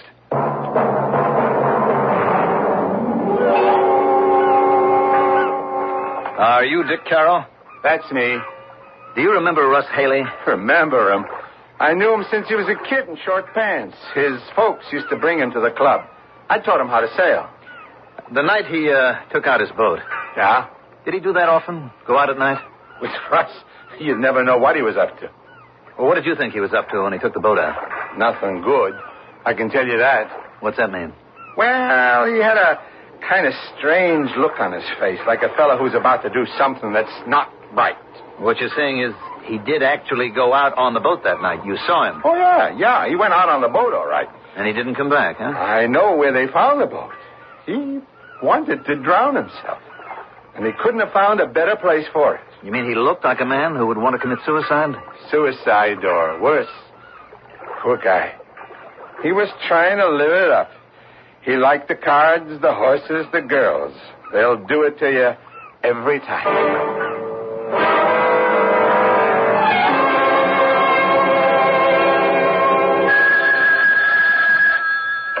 Yes, what is it, Miss Daly? Let's leave Helen Daly out of it, Robert. Who are you? Isn't it obvious? I'm Russ. Why can't you believe it? Oh, I know you can't afford to believe it, because that could be the end of your sanity. But it is really me, Russ. What do you want? How many times do I have to tell you? I want to know why you wouldn't help me out with $50,000. Yes, sir? Miss Daly, did you just put through a call? No, sir. Did you hear the telephone ring? No, sir. All right. That's all. Robert, can I see you for a minute? Come in. Sit down. Thank you. Well, something's up, Robert. I don't know what. I hope it's all just a coincidence. You know the land we've been trying to buy from people like Stockton, Ledoux, and Ferrari? And some of the others? Yes?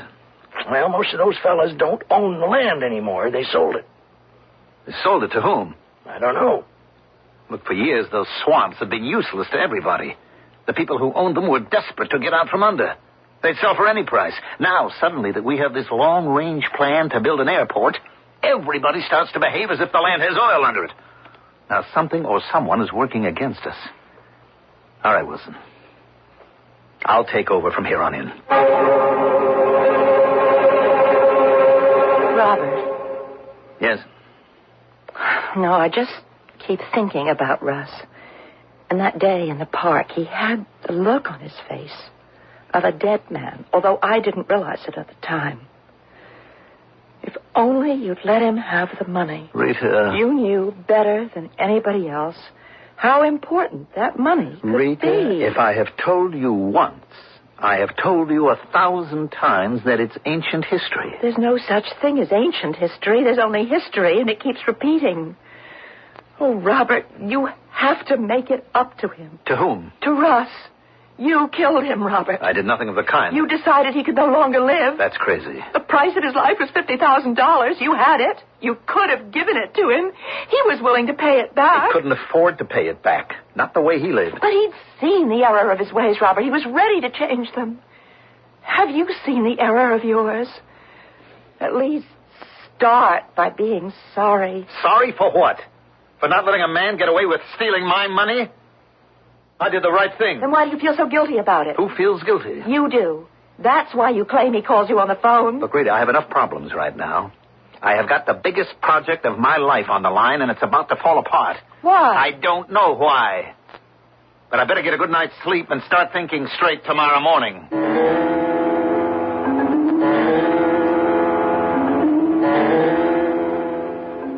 Robert? Can't you sleep? I could sleep. I'd be sleeping now, wouldn't I? If only you'd admit you were wrong about Russ. And perhaps about some of the ways you do business. What's wrong with the ways I do business? You're buying land from unsuspecting people for pennies.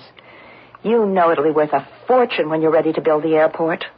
How do you know about the airport, Rita? Who's been talking to you? You have, Robert. In your sleep. Now, if you ever mention a word of this... I never do. In all the years we've been married, I never have. Even though many of the things you did were criminal. None of the things I did ever violated the law. Well, sometimes those can be the worst crimes of all. Listen. Somebody is out to get me. I shouldn't wonder. In your world, it happens all the time. Somebody is aware of every move that I have to make and is there ahead of me, cutting me off. You could be right. I mean, after all, you don't trust anyone, really. And how about your associates? What keeps them loyal? Money.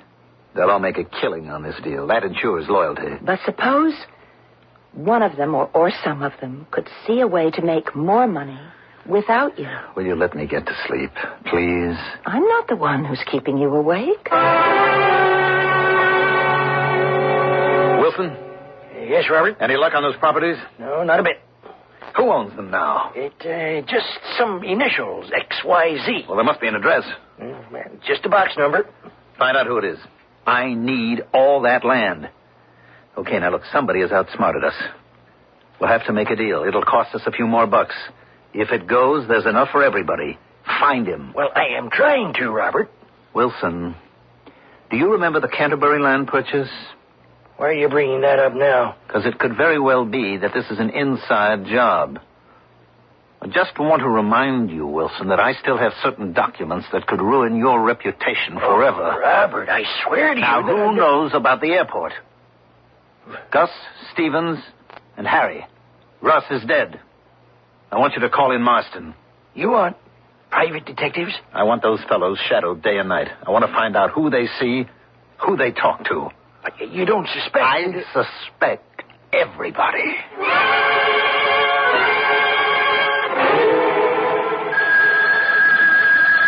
Answer it, Rita. I'm sure it's for you. Will you answer it? Even if it's Russ, I'm sure he doesn't want to talk to me. Look, will you answer the phone? Hello? Mrs. Moresby, this is Jack Wilson. Oh, please hold on, Mr. Wilson. It's for you, Robert. Hello? Marston has had all these fellas followed day and night, and there's nothing out of the way. All right. Tell Marston to keep at it. I hear the name Marston. He's your private detective agency, isn't he? What is he doing for you? I want him to find out who's been buying those properties. Oh. I have him tailing Stevens, Harry, and Gus. Oh, I'm sure they have nothing to do with it. Somebody is working against me. It isn't one of them. How do you know? I'm sure of it. Why?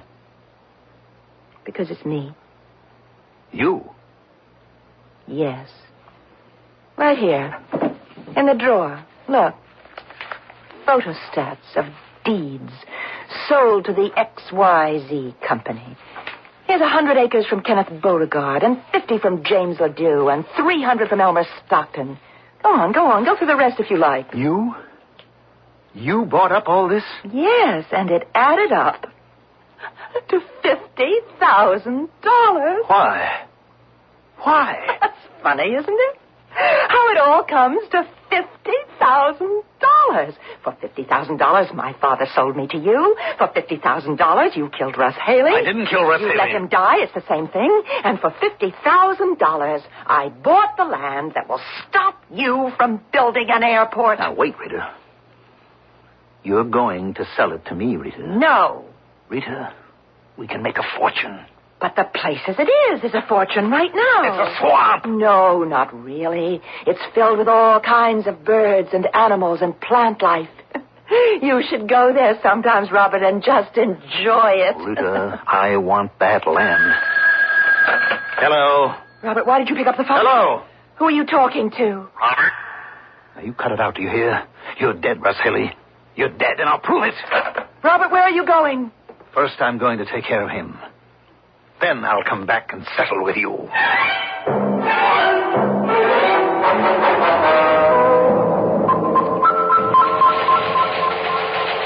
Now, the local news at the top of the hour. Robert Moresby, prominent financial executive, was drowned today. He jumped or fell from his boat some 6 miles off Bemis Point. By an odd coincidence, it was practically the same place where an associate of his, Mr. Russell Haley, was drowned some time ago. Here in the studio with me is Dick Carroll, an employee of Seaside Marina. What happened, Mr. Carroll? Mr. Moresby came running down to the dock, and he said, "Give me a motorboat." And I said, "Hold on, you ain't a member of the club." With that, he just knocks me to the ground, hops into a boat, and he's off. Did he say anything else? I think he said, "I'm going to get hold of Russ Haley's body." Anyhow, I ran to the phone, and I called the Coast Guard, but by the time they caught up with the boat, she was empty.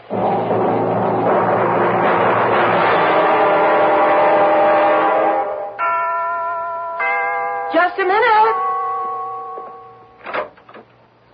Hello? Russ. Mr. Haley. Yes, may I come in? You didn't drown. No.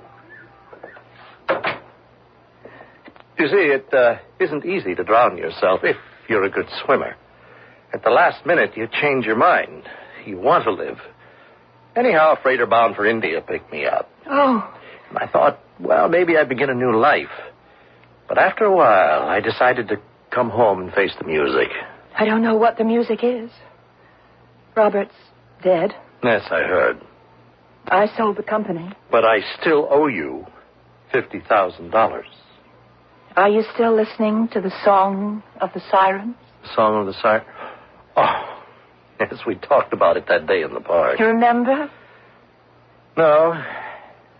No, I don't hear them anymore. That's good. And you? Well, I can see you've changed. You're no longer the timid and frightened little lady who used to be scared of her own shadow. Leaf by leaf, branch by branch, the losers die. And leaf by leaf, branch by branch, the winners live. Yes. But I still have to figure a way to make good on that $50,000. Well, why don't we sit down and relax over a cup of coffee? Maybe something will occur to us.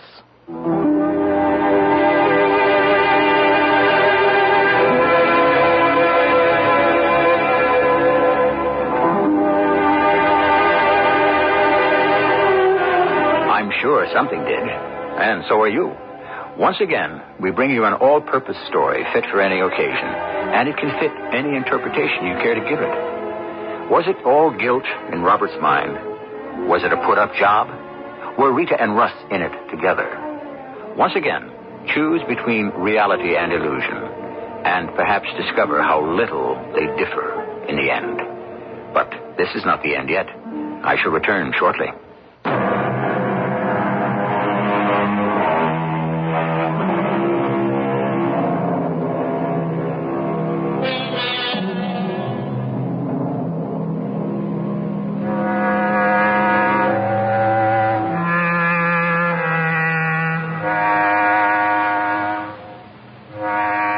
Story is called The Fatal $50,000. True, $50,000 is not quite the awesome amount it used to be, but it's still a respectable sum of money.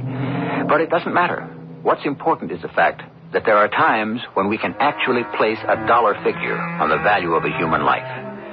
Just think, no amount of money could create life out of dust, and yet life can be reduced to dust for the want of $50,000.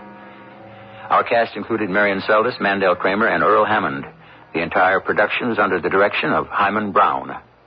This is E.G. Marshall inviting you to return to our Mystery Theater for another adventure in the macabre. Until next time, pleasant dreams.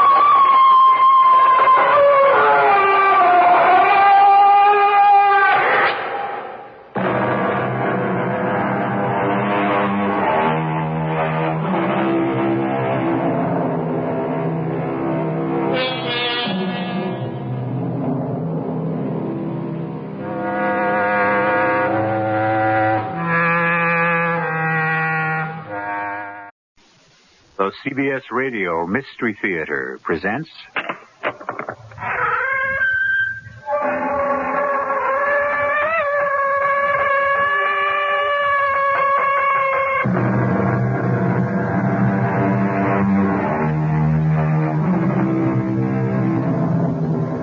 Come in. Welcome.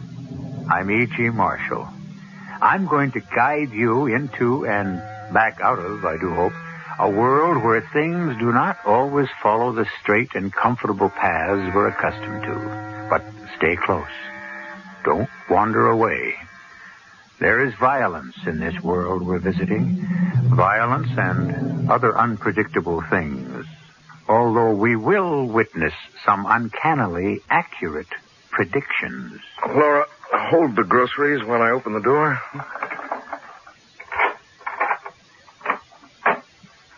You've got a very dark apartment. I'll turn some lights on as soon as I've locked up.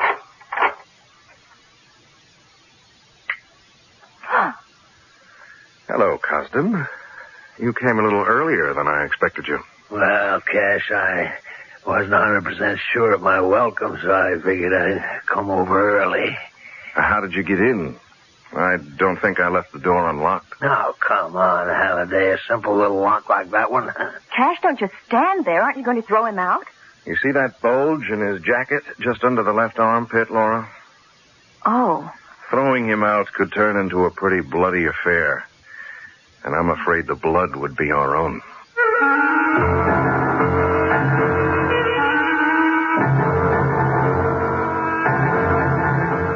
Our mystery drama, The Halliday Prediction, was written especially for the Mystery Theater by Field and Farrington and stars Tony Roberts.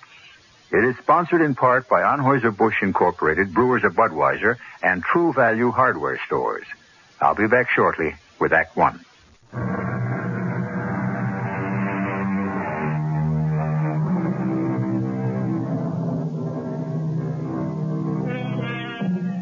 One of the mysteries that has intrigued man ever since he became a thinking creature is the future.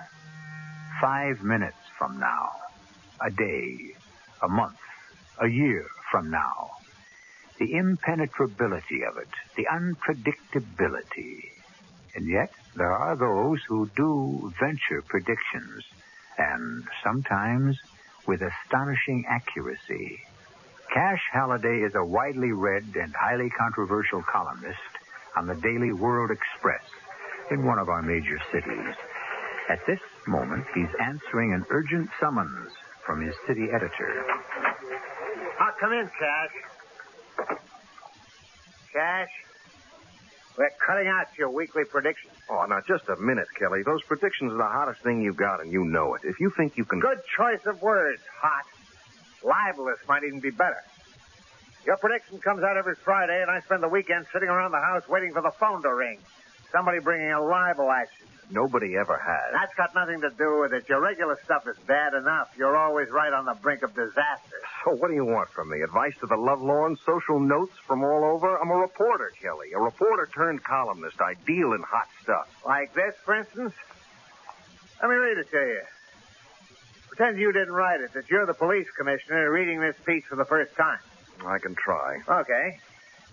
An open letter to Police Commissioner Bradley. Mr. Commissioner, I would like to ask you what kind of a crime a man must commit to get himself arrested in this city. Oh, you zero in just fine on traffic violators, vagrants, and people who fail to curb their dogs. But let me ask you about Al Costin and his creature, Bud Stroud. Is extortion not a punishable crime in our city? Arson, bribery, murder? I hereby accuse Al Costin and Bud Stroud of all these crimes. What are you going to do about it, Mr. Commissioner? All right. How would you feel if you were Commissioner Bradley? I'd feel very uncomfortable, and that's exactly the way I want Bradley to feel. And if you were Al Costin reading that piece for the first time? Well, I'd be sore as hell, naturally. And maybe gunning for the guy who wrote it? Maybe. Well, that's a chance I have to take. If you want to get your head blown off, I guess that's your affair. But the commissioner's going to land on me with both feet, and that's my affair. We were talking about the predictions. Okay. Shall I read today's prediction to you, too? Oh, I remember it, word for word. I'll read it to you anyway. The holiday prediction of the week. This evening, Senator Kyle M. Bruce of Michigan will tender to the people of this nation his resignation as senator. By doing this, he will undoubtedly spare himself the punishment which his conduct in office has earned him. Now, what if that doesn't happen? It will. But how do you know it will? Kelly, I have got stringers all over the place. Don't you think I know what's going on in Washington? If he doesn't resign... He will. He's got us for libel, defamation of character, and, well, who knows what else. He's going to resign. So wait until it happens, and then we'll use it. Along with every other sheet in town, not to mention radio and TV. Okay, along with everybody else. News is what has happened, Cash, not what's maybe going to happen. You're teaching me my business, Kelly. Anyway, those predictions are out from now on. Well, then so am I. The Globe once offered me a front-page box for the predictions. Do you want me to go over there, Kelly?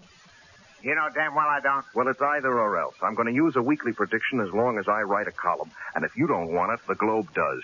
I'm sorry. That's the way it's got to be. My ulcer's giving me fits. I said I'm sorry, Kelly. Get out of here and leave me alone, will you? What was bugging Kelly this time? Or was it too graphic for the ears of girl-type secretaries? He wants to cut out the predictions, Laura. He's out of his mind. Yeah, I think I mentioned that to him, but I must have. Are you going along with it? You're not, are you? No, not likely. I can go over to the Globe with a better byline and more money. I reminded Kelly of that. What are your plans for lunch? I was just waiting for you to ask. Yes? Well, how about that? Any further developments? Okay, thanks for calling. Keep in touch. That was Lundquist on the tie line from Washington. Senator Bruce has scheduled a news conference for 5 o'clock this afternoon, and somebody on his staff leaked that he's going to resign. Well, what do you know? Oh, the senator himself neither confirms nor denies. But I guess you scored again, didn't you? Oh, it was eminently predictable. How do you do it, Cash? I mean, no kidding. How do you keep on doing it? What? The predictions? Yes. I had Lundquist down there in Washington, didn't I? Ask him how he does it. I don't mean just this one case. There have been some where you just couldn't have had a clue. Like? Like how about the time the moonshot had to be scrubbed before blastoff. You couldn't have had any advanced knowledge of that, and yet you predicted it. Okay. Sometimes I get hunches. Everyone plays a hunch once in a while. Do you have any idea what your batting average is? I've been thinking about this for a long time, and I have come to a very spooky conclusion. I think that you make things happen by predicting that they will. I what? It's the least improbable explanation I can think of. It's the only one that makes your percentage of accuracy the least bit possible. You write it, it happens. You're kidding me. You don't really believe a nutty thing like that. Well, it's the only answer I can come up with that fits. Everything you've ever predicted has been, well, you might say hanging in the balance, sitting on the fence. A breath this way or that decides which way it falls. So why couldn't your prediction be that breath? You're really serious, aren't you? I've thought about it a lot. Ridiculous. Where do you want to go for lunch? Oh, I don't know. The 30 Club? They had roast beef yesterday. I predict they'll have overcooked hash today. Cash? It was just a joke, honey. Well, somehow I just don't feel like joking about it. Okay. I'm sorry. How about ribatos? You feel like spaghetti? Or maybe a Caesar salad. Just let me finish this letter.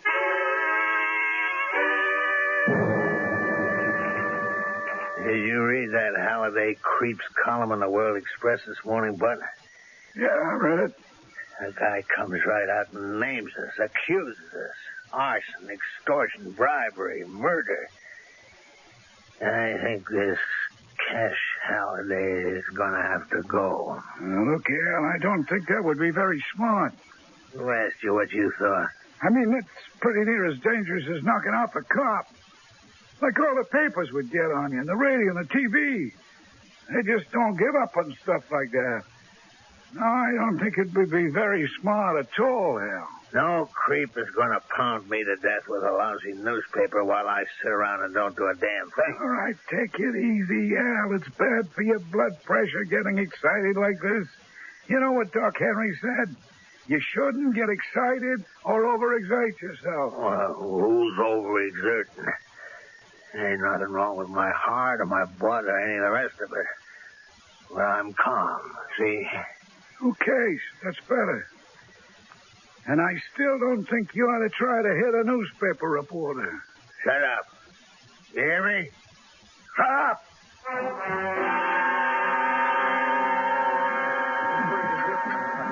When I die and go to heaven, I hope they serve veal parmesan just like this. How's your salad? I can make a better one myself. Incidentally, I make a pretty swinging veal parmesan, too, if anyone should ask you. Imagine veal parmesan in the comfort of your own home. Will you marry me? Will you, Laura? Cash, please, let's not start that again. Look, I've told you and told you. I will not marry a newspaper man. Even if you're in love with him? My father was a newspaper editor. Now, you know that, of course, but... Well, you didn't watch what it did to my mother. Dad was never home for meals on time. He was always angry. Not with my mother, But he took it out on her. He had an ulcer the last 11 years of his life. And my mother cried nights.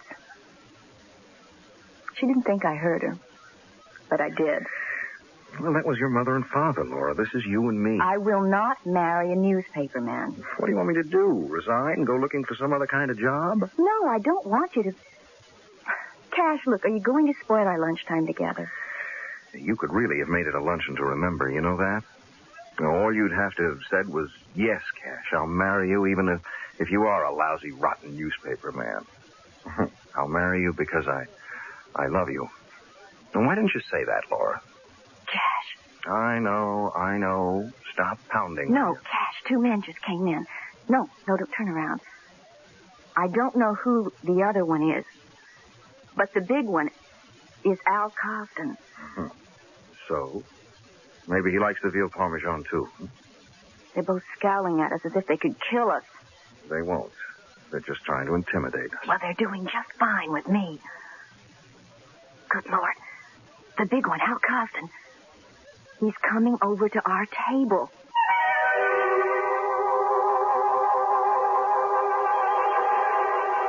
Whether Cash Halliday predicts the future, contrives somehow to manipulate it, or just has hunches, his own immediate future is looking decidedly grim. He has made himself a problem to Al Cosden, and Cosden carries the solution to most of his problems in a shoulder holster. We'll follow the rest of the action closely when I return shortly with Act 2.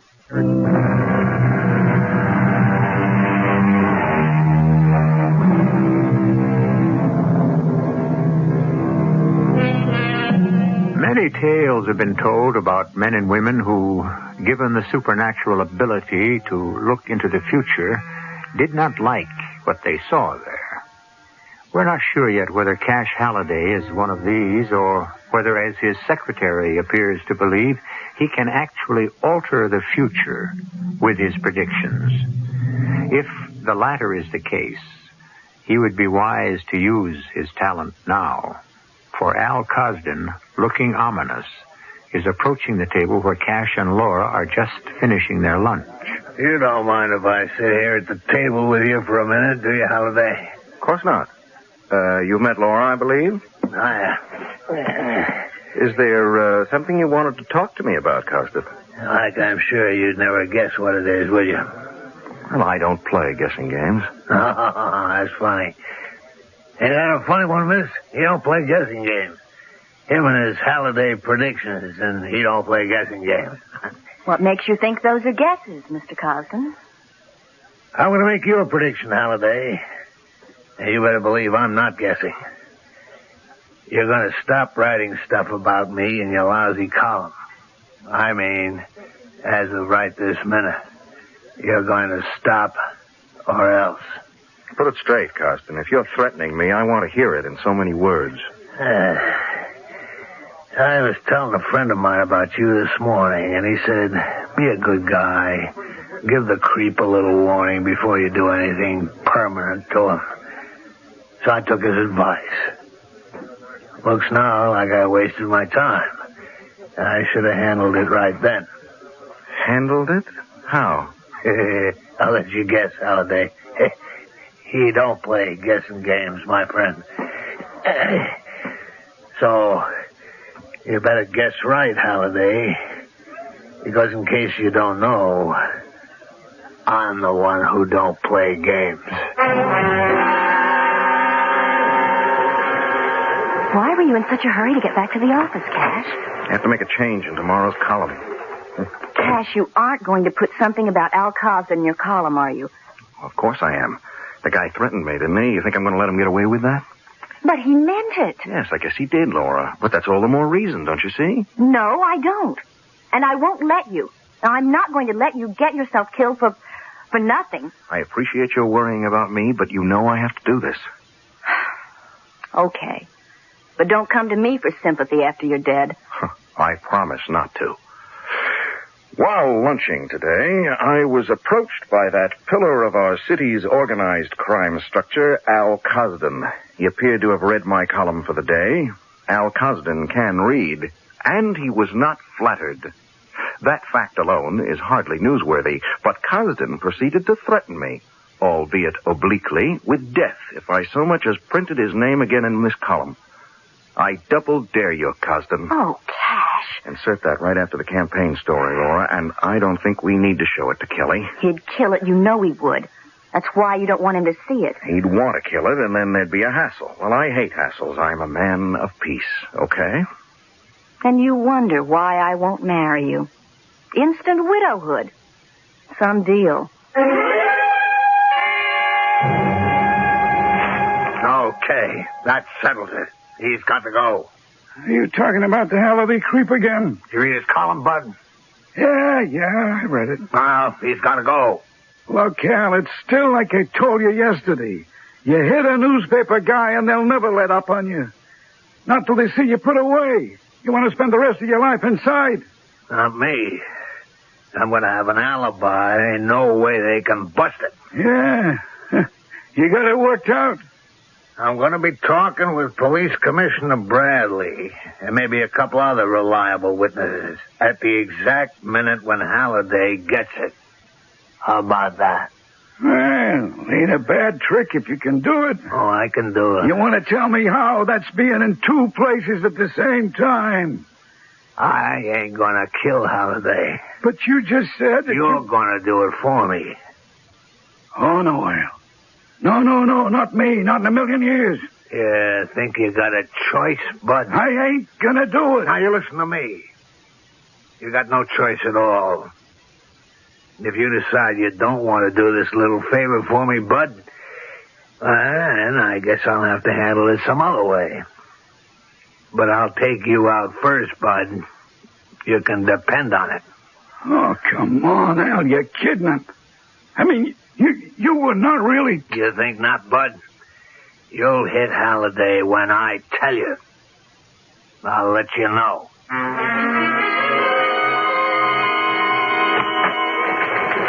Hey, what happened to you all morning, Cash?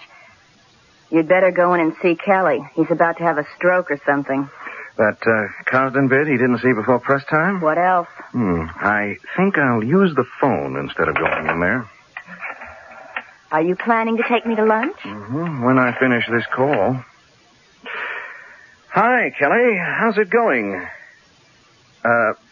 Look, I finished that bit about Cosden threatening me just a couple of minutes ahead of the deadline, and No, I can't come to your office right now, Kelly. I'm at the airport.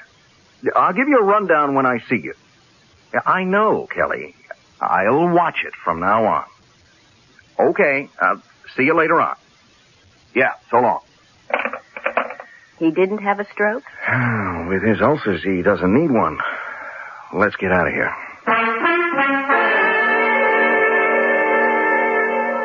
What are you doing here, Cosden? I had to see you, Commissioner.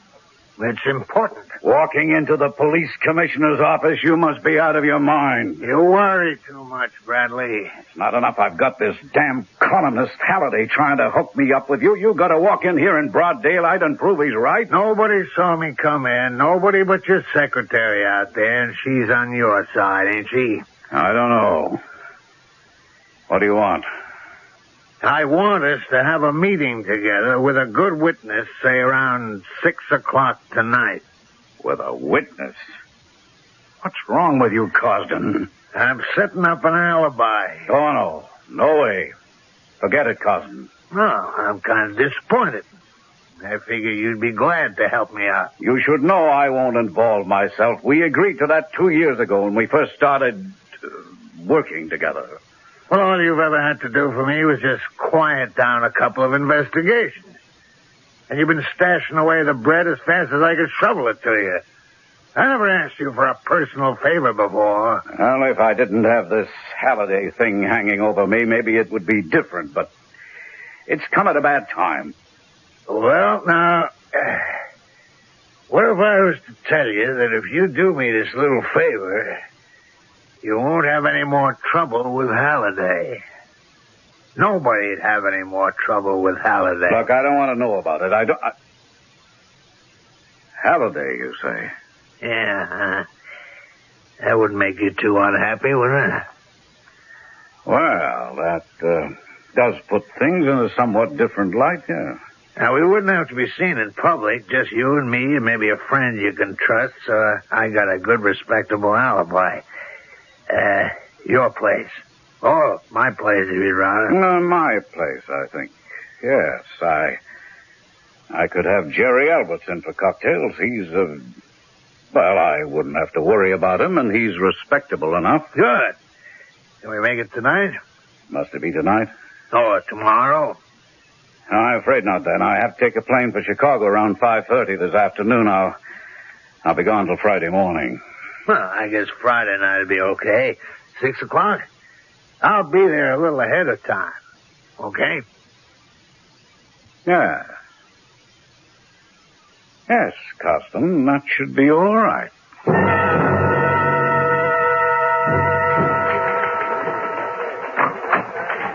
Hey, got a second, Mr. Halliday? Yes. Come in and shut the door. You're Bud Stroud. Yeah. Well, what brings you here? Oh, this is Laura Fields, my secretary. Hiya. Hello. Bud Stroud? What can we do for you? Well, it's kind of confidential. If it's fit for me to hear, it's fit for Laura to hear. Well, okay, I guess. So, what can we do for you? It's more like what can we do for each other? I mean, I ain't coming in to you asking for favors. I got a proposition, kind of. Well, let's hear it. Okay, I'll chance it. You see, Hal Cosden is figuring to put out a contract on you. Have him killed? Figuring to?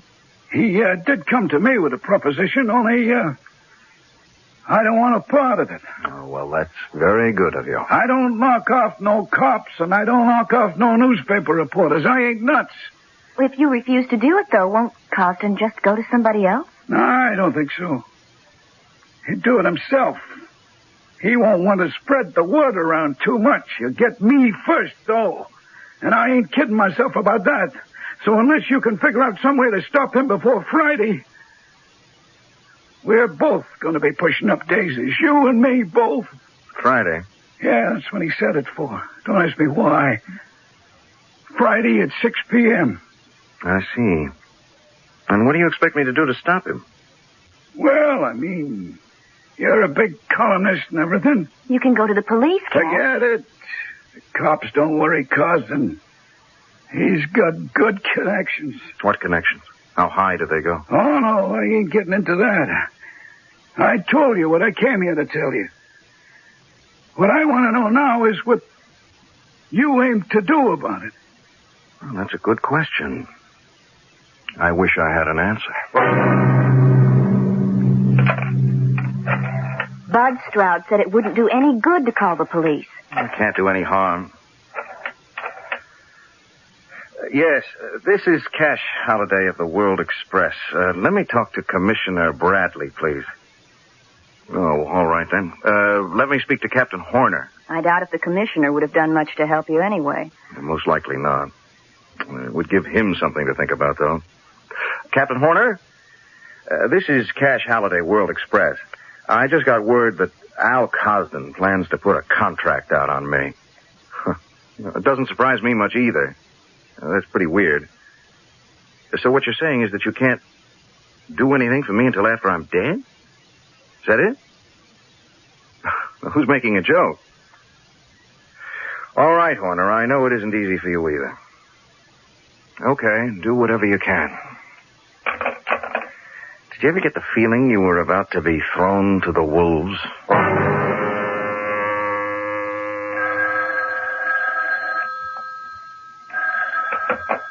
Yeah? Cosden, this is Commissioner Bradley. Hey, you back in town already? No, I'm calling from Chicago. You're going to have to call the Friday evening project off. Call it off? They got word of it somehow at headquarters. I just had a call from Captain Horner. Halliday himself phoned Horner about it. I ain't calling a thing off, Bradley. We go right ahead and do everything just like we planned. But what about Horner? He's not, well, let's say he's not one of my best friends. He's your problem, not mine. Cash, what are we going to do? Well, one thing we are not going to do is to get hysterical. Hey, I just had a crazy idea.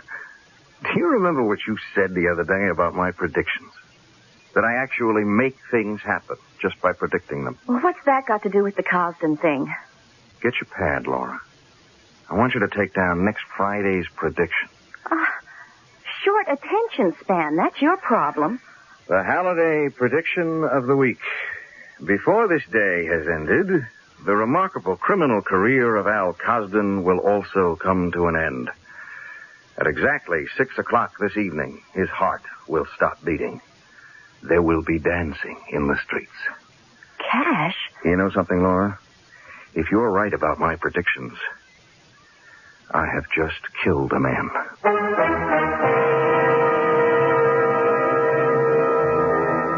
Is it possible, actually, to cause an event simply by writing and publishing a prediction that it will happen?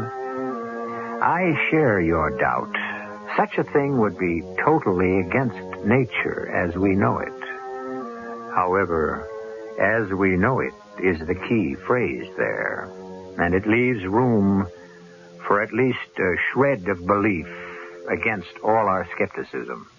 We'll test that small shred further when I return shortly with Act 3.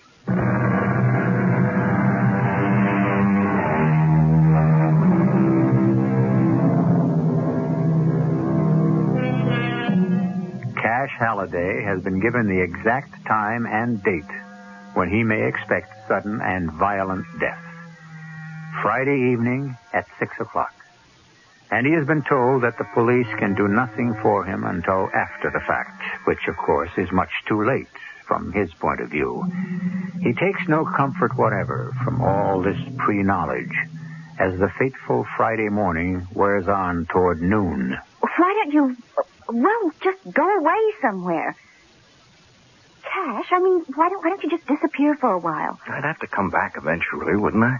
Well, of course, but not until this whole thing is blown over. But it isn't going to blow over, Laura. Not as long as Cosden and I are both alive. Eventually, I am going to have to face Al Cosden and get this thing settled one way or another. But you haven't taken any kind of precaution at all, Cash. Well, don't forget today's prediction. At exactly 6 o'clock this evening, Cosden's heart will stop beating. Oh, I wish I'd never said a thing about your making things happen just by predicting them. Well, the thing is, you just might be right.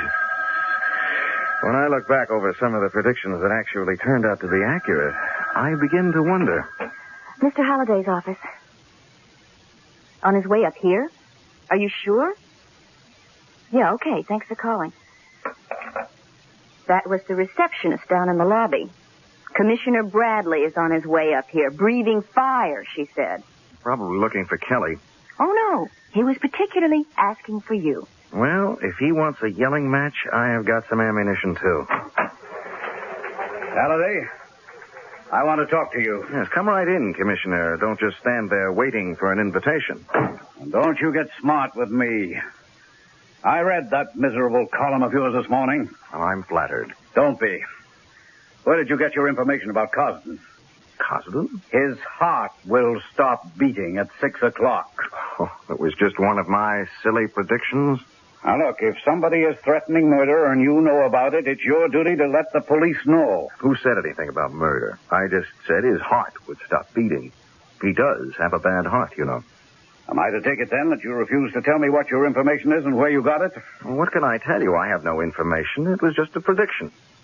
All right. But if anything happens to Cosden tonight, you're going to find yourself in very, very deep trouble, Halliday.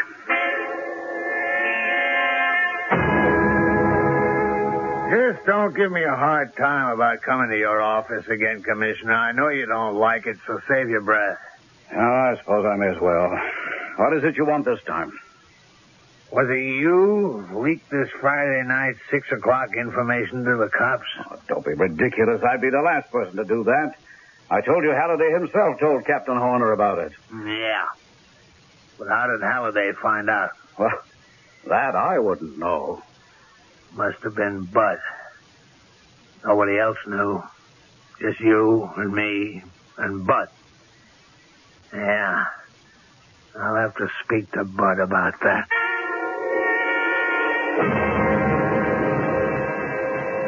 4 o'clock, Laura. I think maybe I'd be smart to get home and lock myself in right now. I'm coming with you, Cash. Oh, no. If Cosden is going to come calling, I want you far away. I'm not going to set you up as a secondary target. I'm going to stay with you. Darling, I love you for the thought, but no. No, absolutely no. What do you have in your refrigerator? Maybe we ought to stop at the supermarket and pick up a few things. We are not going to do anything. Not together. Not tonight. You're going straight home. Better still, pay somebody a visit, but not me. No way. Cash, I want to be with you. Why? I just do, that's all. If there's going to be any trouble, What? No, tell me. Say it. Oh, all right, you big ape. Because I love you. Good. And you'll marry me? I wouldn't marry a newspaper man if he were the last man on earth. If I were the last man on earth, I'd have to give up the newspaper racket anyway. Who'd read me? Oh, you know what I mean. Anyway, I'm going with you, and that settles it. I don't know why I want to marry a woman as stubborn as you, but I do. Okay. But if you get killed, don't blame me.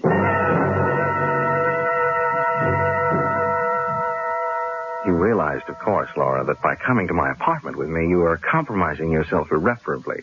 Your reputation is in shreds. You dress Edwardian, Cash, but you talk Victorian. Come on, let's get inside. Laura, the fallen woman. Okay, that's the way you want it. Here, hold the groceries while I open the door.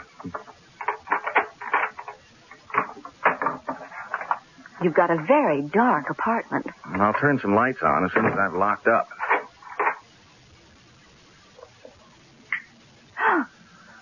Hello, Halliday. Hello, Cosden. You came a little earlier than I expected you.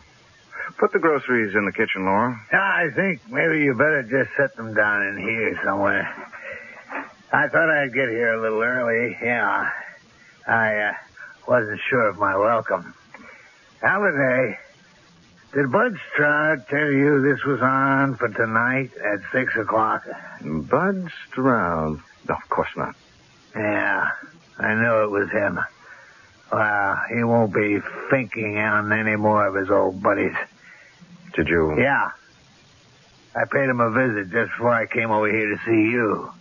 Real busy afternoon. Cash, does he mean he killed Bud Stroud? I'm afraid that is what he means, yes. Well, that can't be true. If he had really killed Stroud, well, he wouldn't tell us. What he's thinking, I believe, is that we won't be able to tell anybody else. He means to see to that.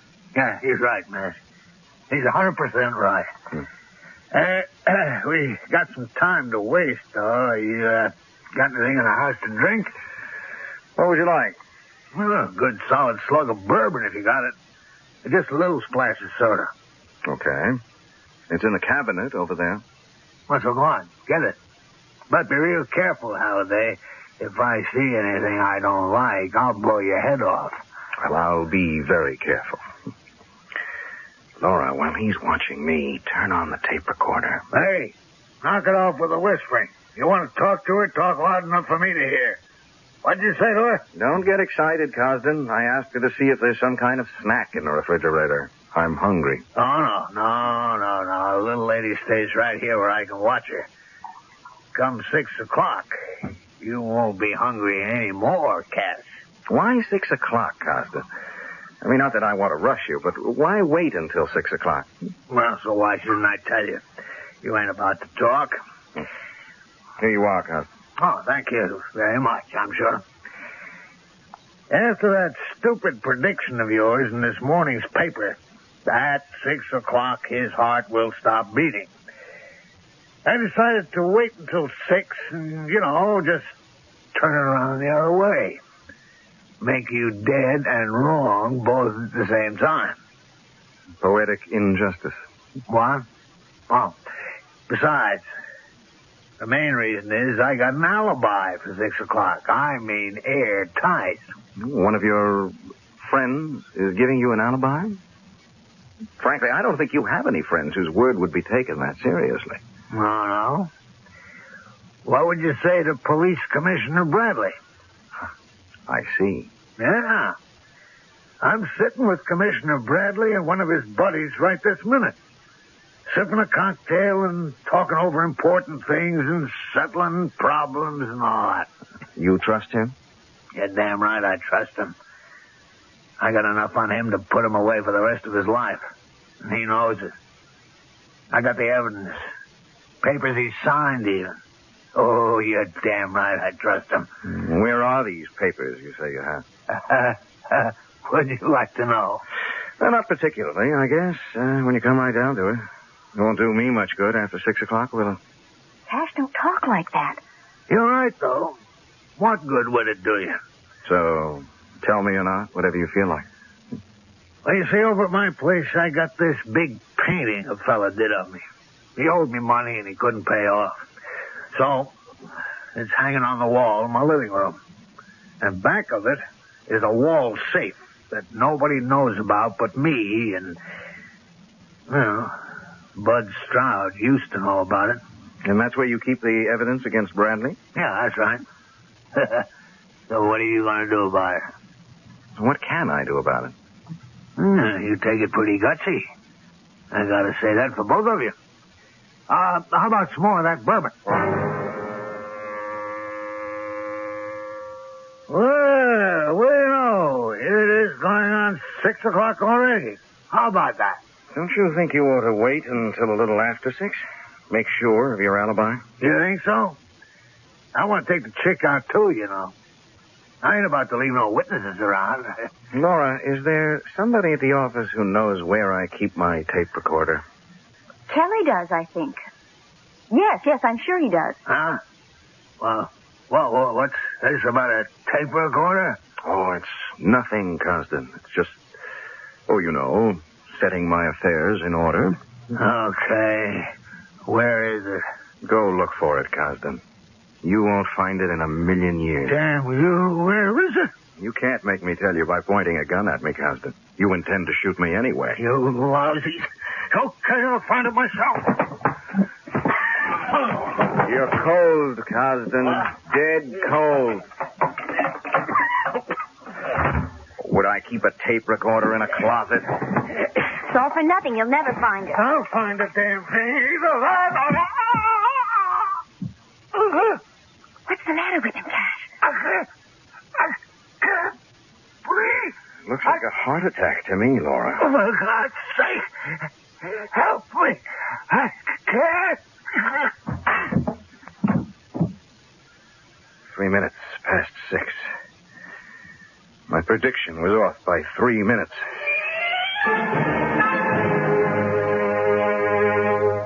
Get your pad, Laura. I've got 2 predictions for next Friday. Well, save one of them. You'll spoil your public. No, these both have to run this coming Friday. Ready? Okay. The holiday predictions of the week. If an honest cop will go to the home of the late Al Cosden and open the wall safe behind Cosden's portrait on the living room wall, he will find in that safe evidence sufficient to convict Police Commissioner Bradley on several charges of felonious conduct. We suggest that this be done with dispatch before the commissioner himself gets to the safe. He will, Cash, or someone will go for him. No, I'll give Captain Horner these tapes Thursday evening before Friday's paper is on the street. Okay, ready for the second prediction? Shoot. The second holiday prediction of the week. During the next month or so, this column will be filed from London, Paris, and Rome. The columnist's lovely secretary, Laura Fields, will accompany him in his travels to these capitals, quite respectably, since she has consented to be his bride. Wish us a happy honeymoon. Cash, that's not fair. What's unfair about it? You might just as well abduct me as put this in your column, the way things keep coming true. Fate is fate, Laura. It's out of my hands. Well, as long as you put it that way, I suppose I might as well relax and enjoy it.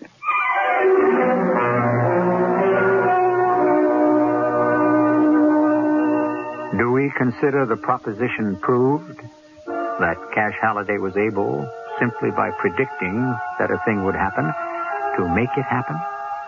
Or shall we put it all down to coincidence? The latter is the easier way, of course, for it permits us to go on believing that natural laws are unbreakable. But don't think too much about it.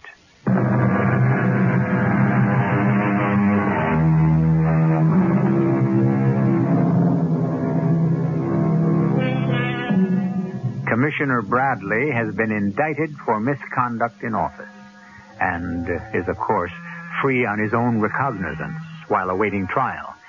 Al Cosden and Bud Stroud were given a well-attended and rather spectacular double funeral. Cash and Laura Halliday have settled in a quiet suburb, and we must tell you, Cash's predictions still have an uncanny way of coming true. There'll be more uncanny goings-on when we bring you our next mystery drama. Our cast included Tony Roberts, Morgan Fairchild, Robert Dryden, and Ian Martin. The entire production was under the direction of Hyman Brown. Radio Mystery Theater was sponsored in part by Contact, the 12-hour allergy capsule, and Buick Motor Division. This is E.G. Marshall inviting you to return to our Mystery Theater for another adventure in the macabre. Until next time, pleasant dreams.